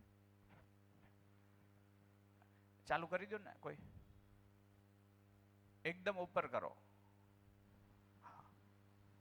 હલો. હા, સાયકલ ચલાવવાનો વિશ્વાસ એટલે ખાલી સાયકલ પૂરતો જ વિશ્વાસ છે કે એનાથી હું સાયકલ જ શીખીશ, એના લીધે હું સાયકલ શીખી જઈશ તો પછી બીજા વાહનો શીખવા મને વિશ્વાસ વધતો જશે. ઓકે. એટલે એ ખાલી એક વસ્તુ પૂરતો વિશ્વાસ છે મારામાં, પણ જીવન જીવવાનો કે સ્વયંની અંદર વિશ્વાસ ડેવલપ નથી થયો. તો જેમ જેમ જીવન વધતું જશે એમ અનુભવથી એ વિશ્વાસ ડેવલપ થાય, પણ એકવાર વિશ્વાસ થયો હોય કોઈ વસ્તુ ઉપર તો જ થાય. તો એ વિશ્વાસ વધારવો કેવી રીતે? એ ખુદથી ન થાય, હા, એ એક પ્રોસેસ છે. ધારો કે કોઈ જગ્યાએ હું સફળ થઈ, આજે મેં પહેલી વાર માઇક પકડ્યું તો હું બોલી, તો ધીમે ધીમે ડેવલપ થશે. એટલે એના પગથિયા છે, સીધો નહીં થાય. તો એવું કહી શકીએ કે મને સાયકલ ચલાવતા આવડી ગઈ, એનાથી ગાડી ચલાવવાનો વિશ્વાસ આવ્યો, હા. એનાથી ગાડી ચલાવતા આવડી ગઈ, એનાથી મને કાર ચલાવવાનો વિશ્વાસ આવ્યો, એનાથી મને કાર ચલાવતા આવડી ગઈ એટલે કારનો વિશ્વાસ આવી ગયો, તો મને પ્લેનનો વિશ્વાસ આવ્યો, મેં પ્લેન પણ ચલાવી લીધું, મેં બધા યંત્રો ચલાવતા શીખી ગયો. બધા યંત્રો મને ચલાવતા આવડી ગયા, તો બધા યંત્રોમાં વિશ્વાસ આવી ગયો. બધા યંત્રોમાં વિશ્વાસ આવી જવો એટલે સ્વયંમાં વિશ્વાસ, એવું નહીં. તો શું ખૂટે હવે? માઇક. હા, સ્વયંમાં વિશ્વાસ હોય તો જ બધી ક્રિયા કરી શકાય ને. પહેલા તો પોતાનામાં વિશ્વાસ પ્રાપ્ત કરવો પડે, અને એ શું છે? પોતાનામાં વિશ્વાસ હું કરી શકું છું, મને આવડે જ છે, હું કરી શકીશ, હા, એ જ એ રીતે મારામાં બધું- વિશ્વાસ આવી એ ગયો. જ રીતે બધું આવડવા હા, માંડ્યું. પછી ધીમે ધીમે આપણે પ્રેક્ટિસ કરતા ગયા, પ્રાયોગિક રીતે કરતા જઈએ તો એ પછી એના પર પકડ બને એટલે એના પર વિશ્વાસ બેસી જાય. એટલે પહેલો સ્વયંનો વિશ્વાસ જરૂરી છે. રેડી. એટલે મને પંખો ચલાવતા આવડી ગયું, મને કાર ચલાવતા આવડી ગયું, બધા જ યંત્રોનું ઓપરેટિંગ મને આવડી ગયું, મને આ માઇક ચલાવતા આવડી ગયું, મને બોટલ ભરતા આવડી ગયું, મને બોટલ ખાલી કરતા આવડી ગયું, મને રાંધતા આવડી ગયું, મને ટોયલેટ બાથરૂમ સાફ કરતા આવડી ગયું, મને ઘરની અંદર બધા જ કામ આવડી ગયા. બધા જ કામ આવડી ગયા એટલે હું સ્વયંમાં વિશ્વાસથી ભરાઈ ગયો. આવું તો હું બાકી રહે એ હું જાણવા માંગુ છું. હા, યસ. હાજી, ઈ જે એક વિશ્વાસ માઇક છે, ત્યાં પહોંચાડજો. ઈ જે વિશ્વાસ છે એ જડ વસ્તુ સાથેનો વિશ્વાસ છે ને, ભ્રમિત દુનિયામાં લઈ જાય છે ને તમને. ઓકે. તમારા વિચાર ઉપરનો તમને વિશ્વાસ કે તમારા ભાવ ઉપરનો વિશ્વાસ તો હજી દેખાણો જ નથી ક્યારે. હા, હવે થોડીક વાત પકડાઈ છે. શું ફરીને બોલો, જો ધ્યાનથી જોજો. મારો જે વિશ્વાસ છે એ આ દુનિયાની જે જડ વસ્તુઓ છે એની ઉપરનો વિશ્વાસ છે. જી. એટલે એમાં મારી આવડત આવી ગઈ એટલે મારો એ ભ્રમ બેસી ગયો કે હું એને દુનિયાને સમજતો થઈ ગયો. દુનિયા ઉપરનો મારો વિશ્વાસ છે, પણ એ જ વસ્તુએ મારા વિચાર અને મારા જે ભાવ છે એને મને સમજવાનો ક્યારેય મોકો જ ન આપ્યો, અને હું એવું સમજી બેઠો કે હવે મારામાં વિશ્વાસ છે, મારામાં કોન્ફિડન્સ આવી ગયો કે હું જીવનને સમજી શકું છું, અને એવા ભ્રમ સાથે હું જીવનને જીવવા મળ્યો. એટલે એટલે હજી તો હું ખાલી રહ્યો. હવે ખાલી જ છે હજી. મને વાહનો ચલાવતા આવડી ગયા, મને અને સોફો કેવો ડિઝાઇન કરવો ઈ આવડી ગયું, મને મકાનની ડિઝાઇન આવડી ગઈ, હું 150 માળનું મકાન બનાવી લઉં છું. ને આ બધી વિશ્વાસ બેસી ગયો. એ બધો જ વિશ્વાસ જડ પ્રકૃતિ સાથેનો છે. તો હું અહીંયા એક, હા તમે કંઈક કહેવા માંગતા હતા. યસ. સ્વયંમાં વિશ્વાસ એટલે એમાં બે વસ્તુ થાય છે, એક સ્વયં અને એક વિશ્વાસ. વિશ્વાસ જનરલી આઉટવર્ડ હોય, મતલબ કોઈ પદાર્થ, વસ્તુ, વ્યક્તિ કે એના વિશેનો ભરોસો હોય કે હું આ કરી શકીશ, નહીં કરી શકું. સ્વયં અલગ છે. જ્યારે પોતે સ્વયંમાં સ્થિત થાય, મતલબ ત્યાં સુધી પોતે કનેક્ટેડ હોય અથવા તો સ્વયંમાં પરિપૂર્ણ હોય તો વિશ્વાસ ઓટોમેટિક થવાનો છે. એ આઉટ મતલબ કહેવાય ને કે એક્સટર્નલ વસ્તુ છે. વિશ્વાસ ઓટોમેટિક બિલ્ટઅપ થશે. જે માણસ સ્વયંમાં સ્થિત પ્રજ્ઞ છે તો એના ઓટોમેટિક વિશ્વાસ આવી જશે. વિશ્વાસ આવી જશે એટલે ઓટોમેટિક દરેક વસ્તુ પદાર્થનું કંઈ બી કામ કરવું હશે એ કરી શકશે, અથવા એના થકી જે આવડત કે કાબિલિયત કે જે ડેવલપ કરવાનું છે કરી શકશે. પણ પહેલાં ઇમ્પોર્ટન્ટ એ છે કે સ્વયંમાં સ્થિત થવું. સ્વયંમાં સ્થિત થશે તો બાકીના રસ્તા ખુલશે. Okay, very good. તો સ્વયંમાં સ્થિત થવું એટલે શું? ત્યાંથી સ્વયંનો વિશ્વાસ આવશે. એ શું? જે હું છે એમાં આપણે વાત કરી કે શરીર અને જીવન, બરાબર છે. તો એની જે પરખ અંદર સમજ અને ડેવલપ ક્લિયર થાય કે ભાઈ હું એટલે શું, જે આપણે હું કરીએ છીએ, અને એના વિશે આપણે શરીર અને જીવન બે વસ્તુ કીધી. જ્યારે એની ગહન સમજ અંદર બેસશે એટલે હુંની ક્લેરિટી આવશે, એટલે સ્વયંની ક્લેરિટી આવશે. જ્યારે એની ક્લેરિટી આવશે એટલે બાકીના બધા જે વિશ્વાસ, આસ્થા, આવડત, કાબિલિયત કરવું એ બધું બાકીનું ગૌણ છે ને થઈ જશે. વાત પહોંચે છે ને? ચા પીતા પિતા સ્વયંમાં વિશ્વાસ એટલે શું એની ચર્ચા ચાલુ રાખવાની છે. ઠીક છે ને? મળીએ ચાય કે બાદ. બેયને આવડી જાય, મને કાર નથી આવડતી, તો મને મારામાં વિશ્વાસ આવશે કે નહીં? મને કાર નથી આવડતી તો મારા સ્વયંમાં વિશ્વાસ હોય એવું બની શકે તો ન બની શકે, એ પણ વિચારજો. ઠીક છે ને? ક્રોસ ચેક કરો એટલે ધીમે ધીમે મળશે. ધન્યવાદ.